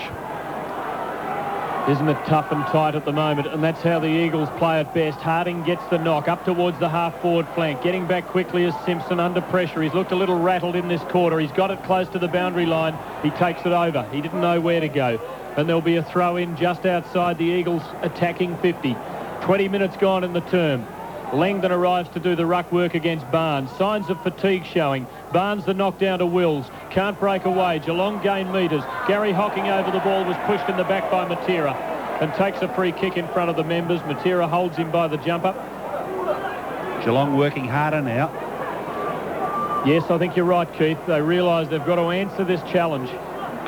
Hocking chips into midfield, going for Couch and Darcy, who have a misunderstanding. Eventually it comes good for them as Couch kicks into half forward. Nothing there. Worsfold beats Ablett to the ball. Pumps a hand pass to Jakovic. Ablett chases, but Jakovic with time. Chips to Heady, forward of the wing. Here go the Eagles. Brennan on the lead. Delivery good. Brennan can't mark. Ball spills at the 50. Lewis, a hand pass in search of somebody, but there was no one there. No one, that is, except Gary Hocking. Has time to steady. Tunnels a kick. There was no one to go to. He was after the boundary line. Heady's there, though. He chips to Sumic, who marks. He didn't hold it. Yes, he did. He held it long enough. The man on the mark, 45 metres out. Sumic will kick from perhaps just outside 50, but he can cover that distance. He's a lovely long kick of the ball. That was a line ball. He took it cleanly. Darcy arrived with the spoil. Not soon enough, though. Umpire Richard paid the mark. Sumic has 2. And what an important kick this is as we approach the 22-minute mark of the third term, in which the Eagles have kicked 3 7-1 goal. And here they have a chance to stretch their lead to 11 points. Sumic from 50. Drop punt. Low, flat, and perfect. The Eagles taking control of the grand final in the third quarter. And they lead by 11 points. 10-13-73, Geelong 9-8-6. Harding barges through, tackled by Riccardi, picked up by Gary Hocking on the defensive side of the centre. Kicks up towards the half-forward line where it's marked there by Stoneham. Well, it's just wide of centre, actually, because Stoneham led a long way into the oncoming ball. Stoneham centering kick, looking for Miles at centre half-forward. Miles knocks it down to Scott. Good work there by Pike, who put his body in. And there'll be a ball up 45 metres out from Geelong's goal at the Punt Road end. Score check in the grand final on 3LO and ABC network stations on Grandstand. West Coast 10-13, Geelong 9-8. There's the ball up, knocked down by Stoneham. Kemp is there, weaves the passage through beautifully, delivers with poise up towards Langdon. Can't mark the ball, picked up by Brennan. Quick hand pass to Matera. He left it behind, then regains it, picks it up, has the bounce, runs up to 40. Left foot kick by Matera, and he's put it through for goal number 4. It is becoming one-way traffic here at the MCG in this third quarter. 5 goals to the West Coast, 1 to Geelong, and they skip away to 16 points. Barnes and Harding. Harding wins to Kemp, and the Eagles break out of the centre again. Kemp with the left boot. Front position this time. Darcy, though, beats Sumic to the ball and takes the mark inside the defensive 50. It's an onslaught. The Eagles have kicked 5-5 to a goal in this quarter. I think I listed them as 7 behinds. It's 5-5 to 1 goal. And they've broken away. Darcy kicks out to the southern wing. Stoneham has 2 to beat, but he does beat them and takes a fine mark. He needs to do more, but the ball isn't getting up there. It's Ali versus Frazier at the moment, and now it's the Sluggers, the Eagles, working their way into the clinches, and that's where they win. Stoneham kicks towards Ablett, who falls over as he tries to out-jostle Worsfold. The Eagles there in numbers again. McKenna, a left-footer, delivers to Jakovic. Out near the wing, it slides away from him. Did it stay in play? Yes, it did. And it favours Stoneham now, who's over the ball. Can't win it. He's held when not in possession. And the Geelong centre half-forward takes a free between the half-forward flank and the wing. A long way up the ground, about 90 metres from goal. A tick under 25 minutes, third quarter. Now Stoneham is centering kick the half forward. Here comes Brownless. Too far underneath the ball. It spills down to the skipper, and it's taken away by Bairstow. Kicks it towards goal, but it's offline and through for a behind as we enter time on by 3 seconds in the grand final in the third quarter. And the West Coast lead by 16 points, 11-13 to Geelong, 9 goals. McKenna gets a good call from Kemp and delivers to him perfectly. He marks on the defensive 50. Had 5 metres on Wills. He delivers to the leading Brennan, who's up in the defensive half now. An awkward half volley. Socket away from him by the clever Hinkley, who keeps the ball in front of him. Brilliant play. Has a bounce. Crosses the 50. Goes for goal and misses. It hit the post. Oh, what a magnificent effort. And it so deserved the perfect result because it was a perfect piece of football. And wouldn't it have lifted Geelong's sagging spirit? 9-10-64 the Cats. The Eagles 11-13-79. We're in time on in the third term by 1 minute. Kick in by McKenna, almost straight up the middle, up towards the point of the square to Harding. The spoil from Barnes, but Harding had the front position and got it on the second grab because Barnes didn't make contact with his fist. Harding's taken the mark at half-back, chips the ball to Pike further down the field, runs up towards the wing, kicks the ball past our commentary position, looks up there for Wilson, who pokes his chest out, and McGrath comes in unnecessarily after the ball went out of bounds. All right, it was a hip and shoulder, but there's no need for it. And Langdon eggs Wilson on for better things in the minutes to come. West Coast 11-13, Geelong 9-10. The boundary throw in, Harding and Barnes. Barnes wins. Who's there? Couch. But Hetty does well, so does Couch. Hand pass too slick to Riccardi. Bruns knocks it out for Riccardi, who got a high tackle. And it's got to come back as Couch took off and gave a hand pass to Bairstow. Good umpiring decision to stop play there. Umpire Dennis Rich. So Riccardi between wing and half-back. West Coast by 15 points. High drop punt towards half-forward. Stoneham the only chance to mark. He punches the ball down towards Gary Hocking, but he's minded there for the moment. Pike did well. He wore him like a second skin. And the ball is over for a boundary throw-in. 65 out. Need one before three-quarter time to be back within a couple of kicks. Hocking's trying hard to lift them. He paddles here from the throw into Couch, who has nowhere to go, and takes the ball over the boundary line. And umpire Carey, for the second time today, comes in and pays a free kick. That one was ridiculous. My words were he had nowhere to go. Pike kicks the ball to the wing where Langdon and McGrath jostle. Langdon wins the jostle but can't mark. Evans the crumb, hand pass to Matera. Might run all the way home from the wing. 2 bounces, 50 out for number 5. He hooks it. He hits the post. Oh, he is devastating, though.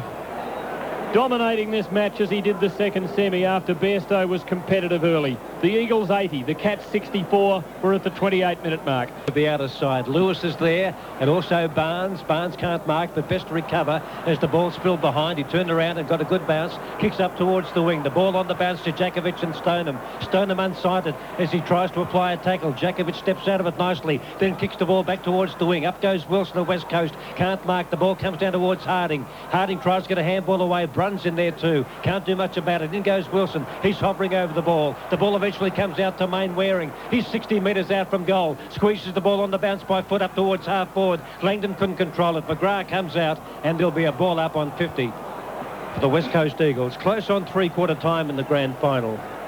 It's been a devastating quarter of football by them.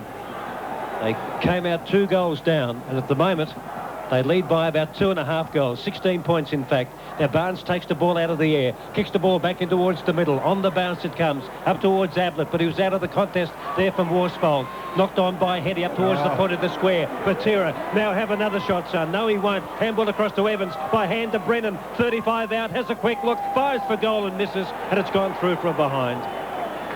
Brennan won't kick a goal. He won't even win the ball. It's the only way he's going to get it from that hand pass. I think he's a real liability. West Coast on the by 17 points. Quick kick into play from Darcy, finds Ablett, who must be on the ball. He marks between the pocket and flank in defence. Kicks towards Couch. Under pressure from Hetty. Knocks the ball on. Looks tired, does Couch. Hetty dives in after it. And there's a free kick to Couch. There's the siren. We might have just seen the match-winning quarter from the Eagles. It's not over, but they have played one heck of a quarter.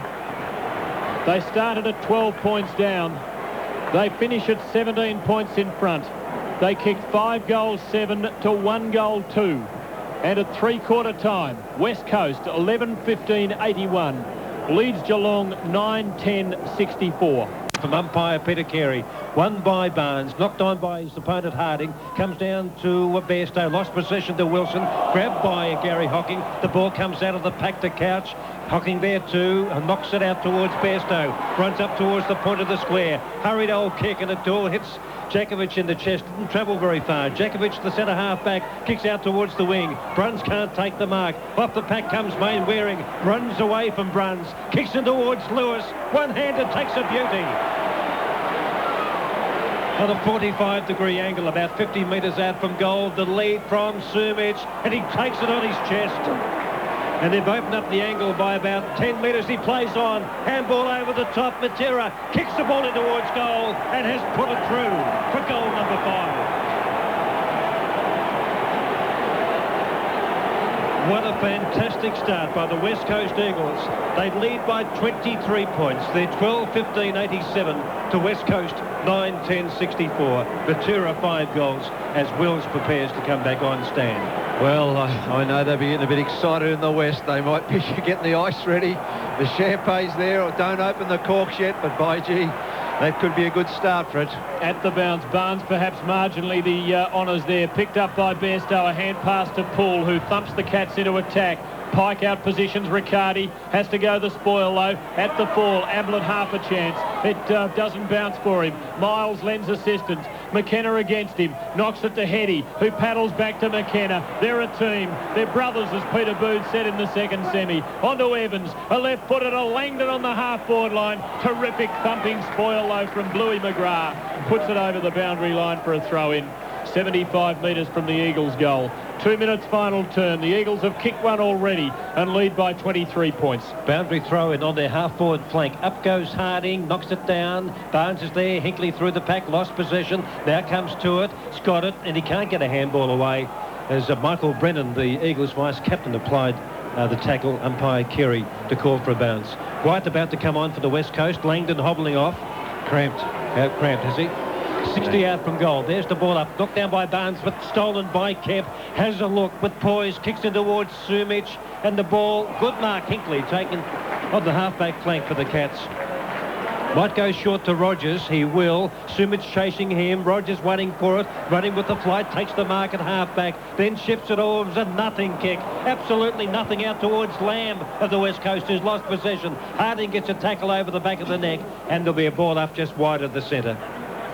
West Coast 12-15-87. Geelong 9-10-64. Langdon down in front of us, grimacing with pain at the moment. There's the ball up wide of centre. The Eagles into attack. Let's see who's going to emerge. Hovering over the pack was Mansfield. Look for free kick. Will it come out the back of the pack? No, it won't. Umpire Carey again will call for a bounce. The AFL Grand Final on ABC Grandstand around Australia. We're 3 minutes in, final term, and the West Coast comfortably 23 points in front. The Eagles with their talons around the rim of the cup, and they're starting to lift it. From the ball up, the ball's still in dispute. Evans had it for a moment, lost it, socked by Barnes. Gives Scott a chance. He runs onto it, he traps it. Oh, Lamb's on his hammer and he has a bounce. He mustn't have realised Lamb was so close. Brings him down. Ball spills. Jakovic onto it. Eagles out of trouble. Oh, Jakovic lost it. His legs dipped as he went to kick. It spills to Stoneham. Well tackled. Can only get a little kick away. Might give Couch a chance. Or Poole. Poole knocks it on. Up towards the 50. But in comes Lewis. Takes it away from him. His hand pass is smothered. Cleaned up, though, by Captain Courageous Worsfold. Long clearing kick back to the wing is poor. Straight to Bruns, who marks on the southern side for Geelong. The veteran hasn't really got into the game. He kicks towards Stoneham, who climbs high and takes a lovely mark. 75 metres from goal on the half-forward flank. Lead from Brownless, but into the pocket. Brownless leads. That's where the pass is going. Brownless can't mark. Good spoil. McIntosh. Kemp picks up the crumbs. And did he run it over? He did, deliberately, apparently. A free kick to Geelong to be taken by Brownless. He's 45 metres out from goal on his right side, but he's wedged up against the boundary line, left half-forward flank to the city end. West Coast by 23 points, 4 minutes into the final term. And the Cats need this like they don't need anything. He drop punts for goal, Brownless. It is a beautiful kick. And from a free kick, has responded to get his third goal. Brownless, 3 goals won.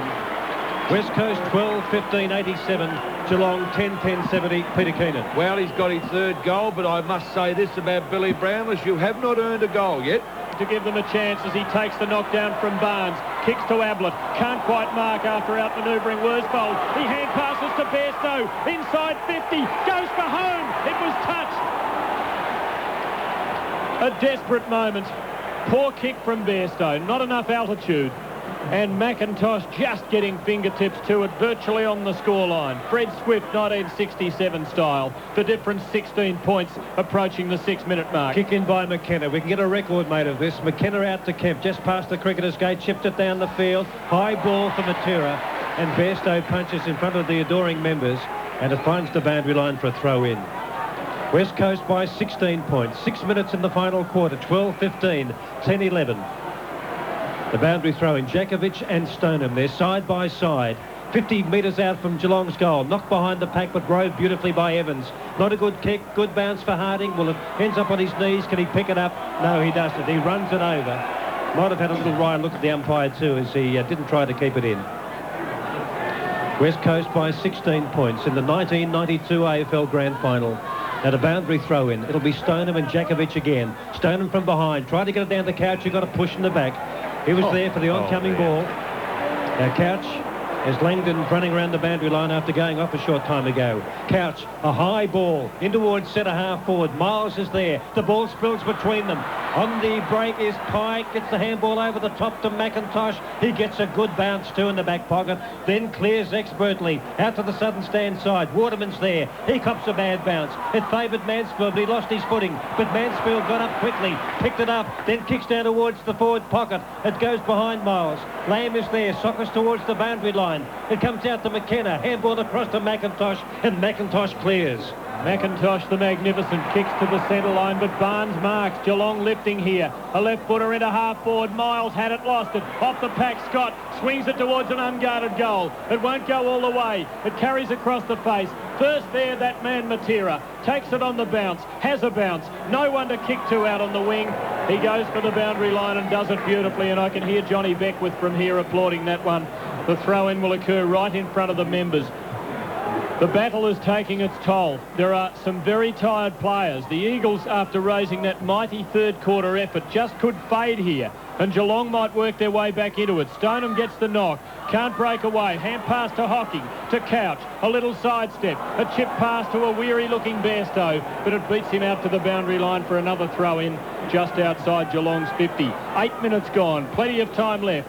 The Eagles 12-15-87. The Cats 10-11-71. Langdon coming back in a moment. The boundary throw-in, knocked down by Jakovic. 2-2. Through the pack comes Evans. Evans does well. Clearing kick from 50. He's defending out towards the wing. Oh, White takes a good mark. Plays on by hand to Heady. Gets a good bounce on the bounce too. Heady's kicking towards Sumic, who leads and takes a beauty. Oh, terrific mark, Peter Sumic. With his weight and height and power, once he gets a full head of steam up, there is no fullback anywhere who can spoil from behind. He's in that awkward pocket again, Smooth, from where he kicked atrociously in the first quarter. He has kicked 3. No, make it 4. I went with the scoreboard then and superimposed 3. I'm pretty sure he's kicked 4. He's 40 metres out on a 45-degree angle on his non-preferred side, but it doesn't matter. It's a beautiful kick. A terrific kick by Peter Sumic. He's popped it through for goal number 5. 4, is it? Okay. The West Coast by 22 points. Harding wins nicely, but no Rover there on this occasion.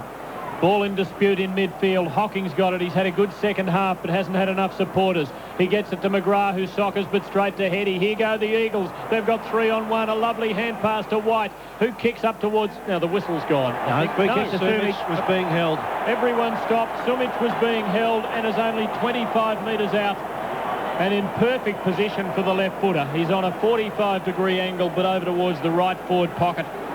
And if he kicked that last one, I would have a lot of money on the fact that he would kick this at the 10-minute mark of the last quarter. For number 5, and for a lead of 28 points, Peter Sumic. Doesn't take too much time. Comes in, stuttering approach, kicks at goal, and puts it through. And the Eagles are nearly there. They're 14-15-99. Geelong 10-11-71. The Cats have kicked only 2 since half-time. Hinkley down forward. And it's hard to see them kicking 5 to win this match, Tommy Hafey. Yes, well, they got the ball out the centre then, but they had so many players running onto the ball well before that free kick came across, and I suppose that's what happens.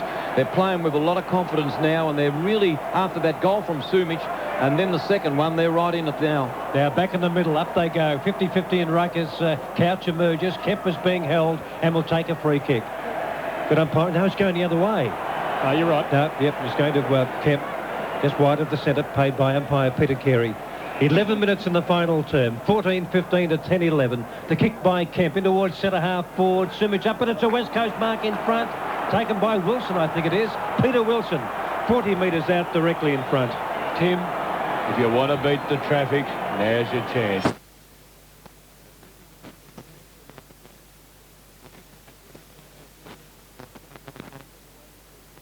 quarter. And this one well, it will seal it, no doubt. It'll make it 34 points. He's 40 out directly in front. And the strutter kicks towards goal, and he has put it through. And struts. And struts. And no one can strut their stuff any better than Peter Wilson. Score check. West Coast 15-15, Geelong 10-11. Keith Slater. Yep, well, we saw Geelong come back very strongly. I thought they had their chances early in this quarter, and there were a few signs of tiredness out there from the Eagles.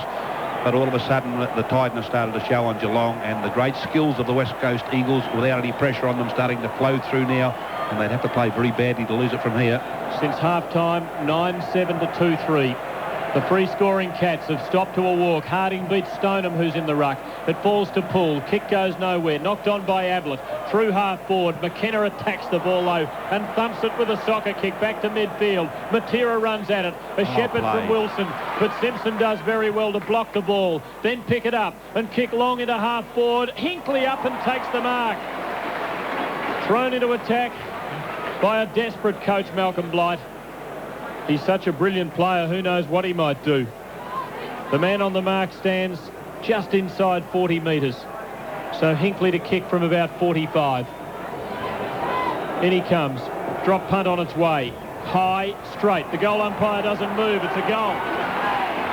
The Cats have their 11. Maybe Hinkley can provide that bit of magic. West Coast 15-15, 105. Geelong 11-11, 77. We're at the 13-minute mark. Time enough. The margin is 28 points.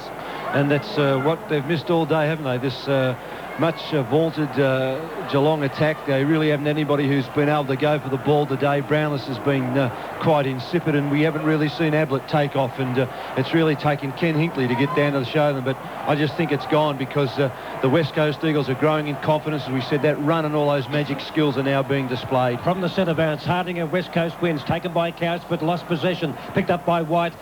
Tumbling kick up towards half forward, taken on the bounce by Wills of Geelong, who clears and kicks inside 50. Up they go, and Mansfield takes a terrific mark. Now there's just Brownless back in the goal square with McIntosh, but Michael Mansfield reckons he can kick it. He will kick from 50. He's directly in front to the main scoreboard end of the MCG, which shows the West Coast with a 28-point advantage. Now Wills leads into space, ignores him. He can kick it from there. It's a high ball. It won't be a goal, I don't think, and it comes back, and it's still in. No, it hit the goal post. Notice the free kick to the Eagles. It's going to the West Coast Eagles, and it'll be taken by John Worsfold. So it's still 28 points, 15-15 to 11 goals, 12. 14 minutes up on the clock in the final term. And the Eagles have had only 4 goal kickers. 5 to their full forward, 5 to a brilliant winger. 3 to Evans and 2 to Wilson. Kick up to the half-back flank. Stoneham from behind, Harding the spoil. Poole knocks it on cleverly to Scott. His attempt to hand pass to Stoneham is blocked. It spills to Harding. Kicks with the left boot to the wing. 2-on-1 for the Eagles, but they muff it. Picked up by Wills. Kicks in towards full forward. Brownless up. Hands on it, but couldn't mark. Mansfield at the fall is trapped. Can't break away, and there'll be a ball up 35 metres out from Geelong's goal. The Cats needing a couple more for the momentum and the belief that would come with it. We're 15 minutes in. The Eagles lead by 28 points. Ball up 30 out from the Cats' goal. Up goes Djakovic. Knocks it back straight to Ablett. Couldn't get the ball onto his boot, though. Evans was there. Got it out to McIntosh. A lazy kick could go anywhere. Matera can't mark. Bairstow's got his body over the ball. Tackled by Matera. Eagles have numbers. Matera weaves the path through. Tackled by Scott. And Scott will get the free kick. Not for the tackle, but Matera threw the ball away with one hand. Such was the pressure. They make a lot of mistakes now, West Coast Eagles, where they've outnumbered. They've finished up fumbling and given the ball back to the Cats. The Cats aren't out of this. Now, 50 metres out. Robert Scott hooks it to the left. It's going to land 10 metres out. Up goes Barnes. Off the pack, Ablett. Had it and lost it. Brownless just looks on as McIntosh picks it up and gives the hand pass away to Evans, who kicks long over half back to no one. It bounces out towards the southern wing. Stoneham first there. Harding right on his hammer. Takes him over the boundary line, and there'll be a throw-in. Under the great southern stand, just Geelong's side of the wing. 16 minutes gone last quarter. The Eagles 28 points in front. Harding versus Stoneham in ruck. Harding is forced out of the contest by Stoneham, who brings it down to Riccardi. A short left foot kick. Might give Couch a chance. He's got the ball. Pops a hand pass over to Poole. A chance here. Oh, he fumbles it. He goes back to it. Inside the 50. Has to hand pass blind. Out comes Brownless. He can't take it cleanly. Back to Poole. Hurried kick from the 50. Out comes Ablett. Fists it on for Scott. He's got it in the pocket. Beautifully tackled. Brought down by McKenna. Great work. Saved a certain goal. The ball rushed to the scoreline. There's a free kick to the Eagles. Another one.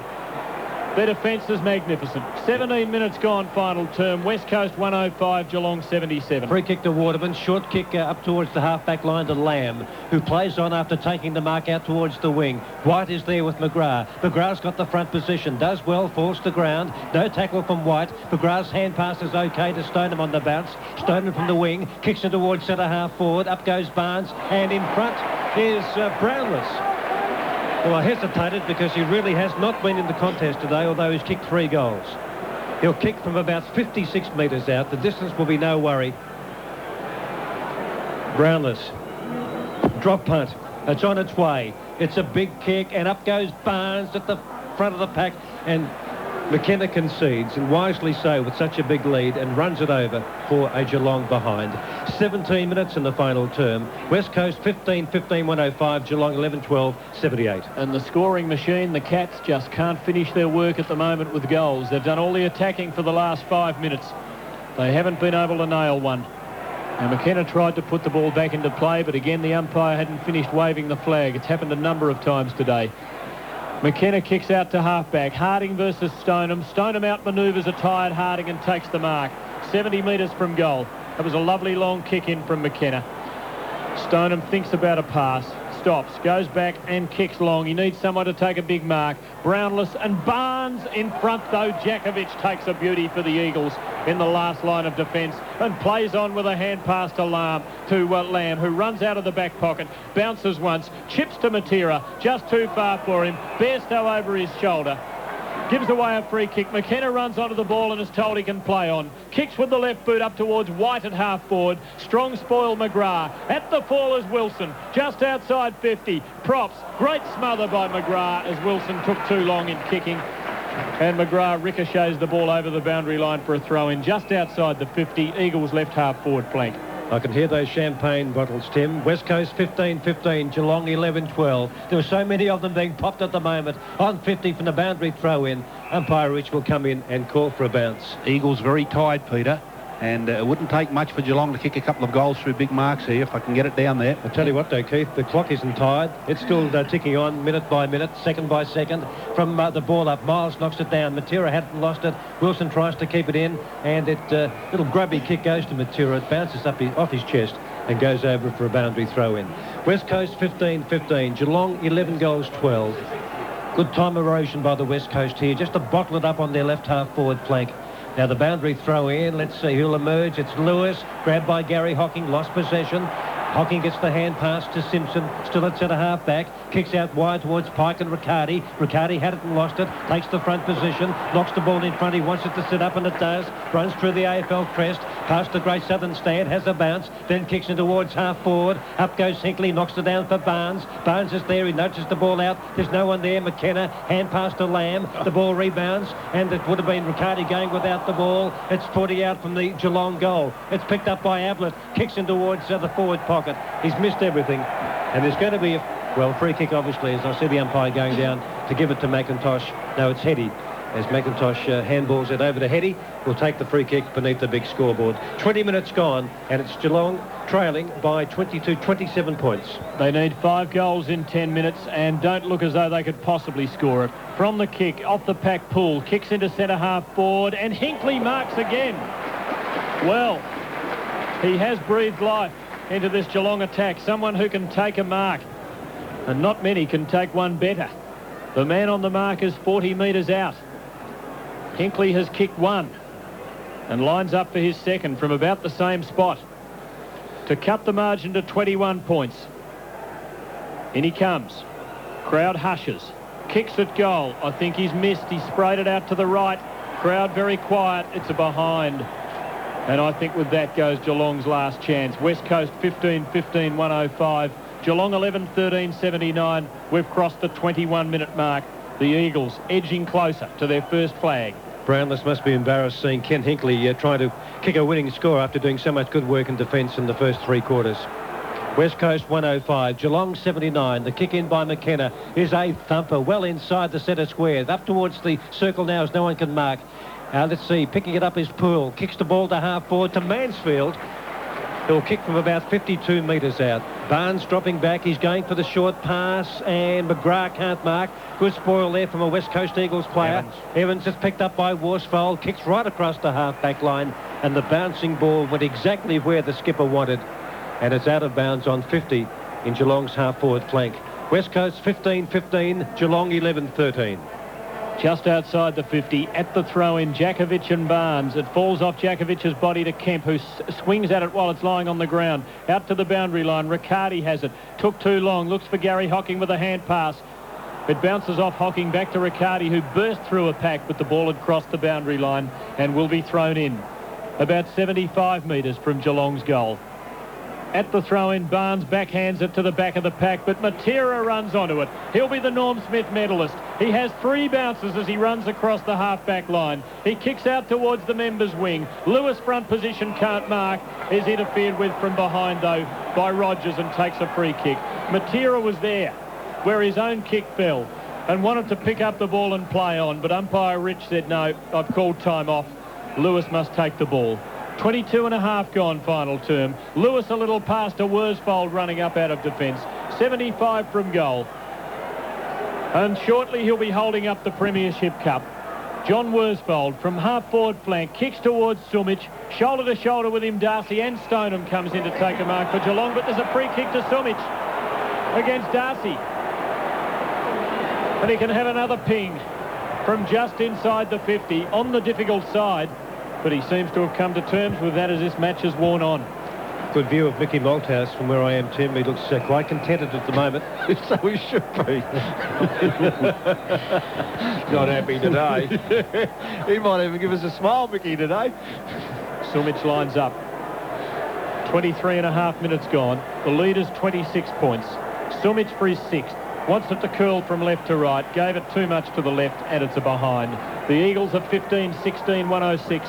The Cats are 11-13, 79. Simpson out on the southern wing, but he's kicked it beyond Simpson looking for Stoneham, who's been disappointing today. The ball punched back by West Coast towards 50. Riccardi had it. Good tackle. Evans is there. Got possession. Quick hand pass out of the pack to Pike, who was stretched in the first term with a bump from Ablett. The ball picked up by White. He's 60 metres out for the West Coast Eagles. Kicks in towards the goal square. It comes off the hand of Michael Brennan, I think it was, yes, who thumps the ground for not taking the mark, and it's gone through for a behind to the West Coast.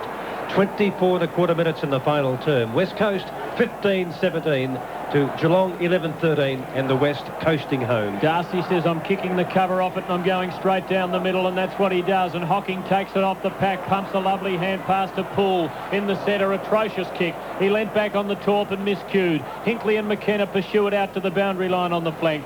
McKenna controls proceedings and takes the ball over the boundary line for a throw-in.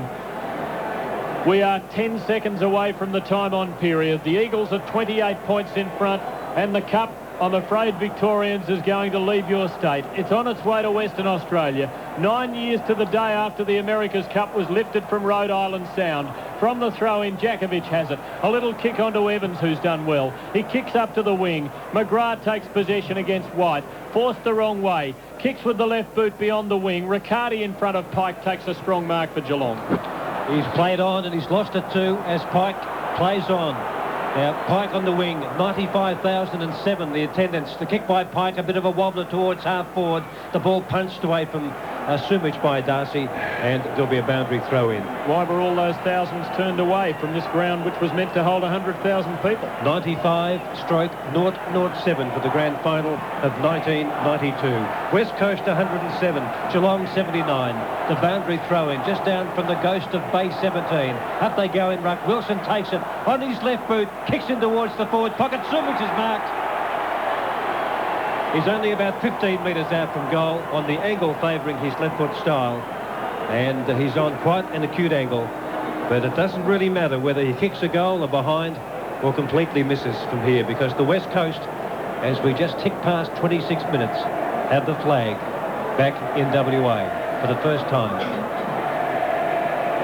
As soon as just questioning with umpire Rich where the mark is in relation to Tim Darcy. He plays on, comes around Darcy, left footed towards goal and has put it through. Peter Subic has kicked 6 goals, 1. And for the first time, the Eagles rejoice. After 115 minutes of intense concentration, they know the flag is won and that history has been made because they're 34 points in front and we're 2 minutes into time on. Yes, well, they really have been magnificent. They've down towards Gary Hocking. Good harassment there from Evans. Matera goes into lend a hand, picks it up, squeezes the hand pass out of the pack to Heady. Wide of the centre. Heady goes long to half forward. Out comes Darcy and takes the mark at centre half back. Plays on. Handball across to Simpson. By foot gives it further down the field to Bairstow, who takes the mark on the wing. Bairstow's kicked the couch. The interception from Matera. Got a fist to it. He knocked it the wrong way by about 25 metres. But it doesn't matter a hoot because the West Coast is home. 16-17, 113. Geelong 11-13, 79. We're into time on by 2.5 minutes. The boundary throw in right in front of the MCC members. Up goes Barnes. Knocks it behind to Ablett. Quick hand pass to Bairstow. Lost his footing. Good tackle by Kemp. Now Christine bad. Over the shoulder. Advantage paid. Merriman picks up the ball. Kicks it towards full forward for the Cats. Knocked down by Brownless to Riccardi. Riccardi's got the front position. Pike is there. Pursues him out to the boundary and runs him over. A good result for the West Coast. A boundary throw in.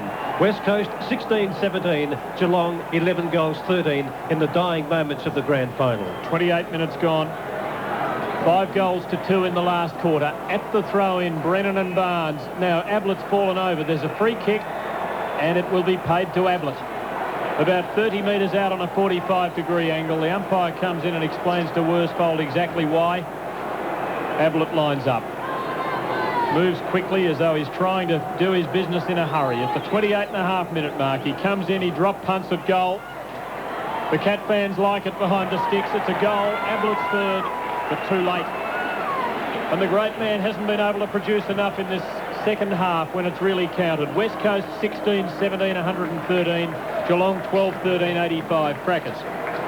Well, I'm just looking Paul Harding coming off. I don't really believe he wanted to come off. He's got a crook leg and Carl's gone back on to be on the ground when it really counts. But, well, she's all over. All those people on the West Coast Bridge, well done.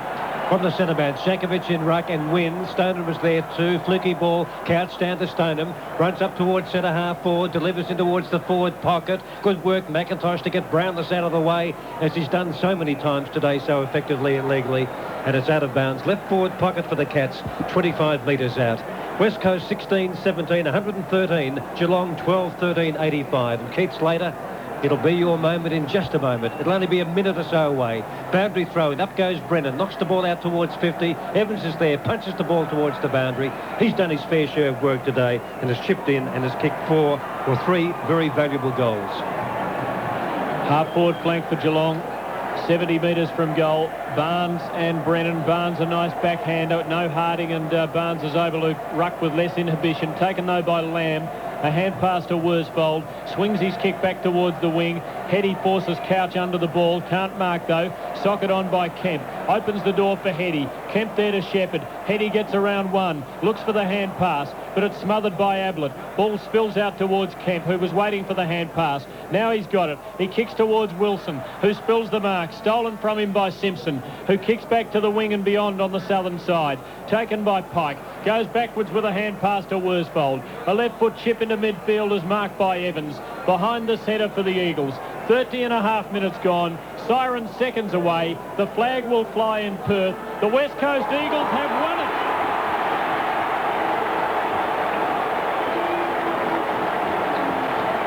You should see the West Coast coaches box, Tim.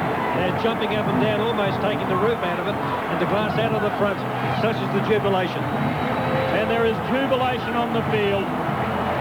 As in 3 points of the MCG, the Eagles join in huddles. They have won the AFL flag, which leaves Victoria for the first time. Their final margin, 28 points, 16-17, 113. Geelong 12-13, 85. They weathered the storm in the first half when they were hit by everything but the kitchen sink. And in the second half, they were irresistible. After half-time, they managed 10 goals, 9. And Geelong, after making the early running, kicked just 4-5. And now the Cats head over towards the members' stand from where their brains trust comes. The other players in the West Coast contingent with their tracksuits have come out onto the MCG to congratulate their teammates who participated. Nicky Malthouse hoisted onto the shoulders of an ecstatic team who show their respect and love for their coach, who's gone to the West to show them how to play Victorian-style football. And they've done it so well that in his third year, they've bagged the flag. Keith Slater. Your timing's wrong, Tim. I'm almost speechless. But that is unbelievable. They've made history. They're the first interstate side to win a premiership in the AFL. And, gee, didn't they do it in style? You've got to admire them. They played as badly as they could have possibly played in the first half. And, gee, you've got to dip your lid to players like Harding, Matera, Jakovic, Evans.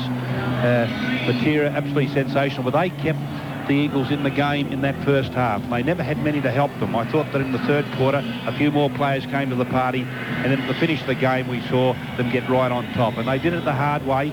They really had to claw their way back into the game. They kicked 5 goals, 7 in the third quarter, and that was the quarter they clawed their way back into the game and won the game. And two players who headed the list as far as that was concerned were Kemp, who I thought was absolutely superb. His ability to win the ball in packs, weave his way out and use the ball so superbly with both feet is absolutely unbelievable. And of course the mercurial Matera is just unbelievable with some of the things he does. But I could go all night, Tim, so I think you better call in someone else. Well, Keith, I can see a tear. I think it's a tear and not a bead of sweat rolling down the left side of your face. I wonder what it's like in Perth at the moment. So just for a second, we're going to cross over to ABC Radio News reporter Graham Powell, who I believe is at the Wembley Football Club. Graham. Hello, Tim. Yes, well, 5 years to win the premiership. I mean, why is Geelong taking 29 years? It's ours. No one else can take it off us. It's all ours. It's going to come back in first, and it's going to stay here. But okay, and just quickly, who do you think should win the Norm Smith medal for best on the ground? Peter Matera. Yes, there you have it. In a very excited crowd here in Perth. I think it's going to be very hard to keep the West Coast Eagles fans down here in Perth.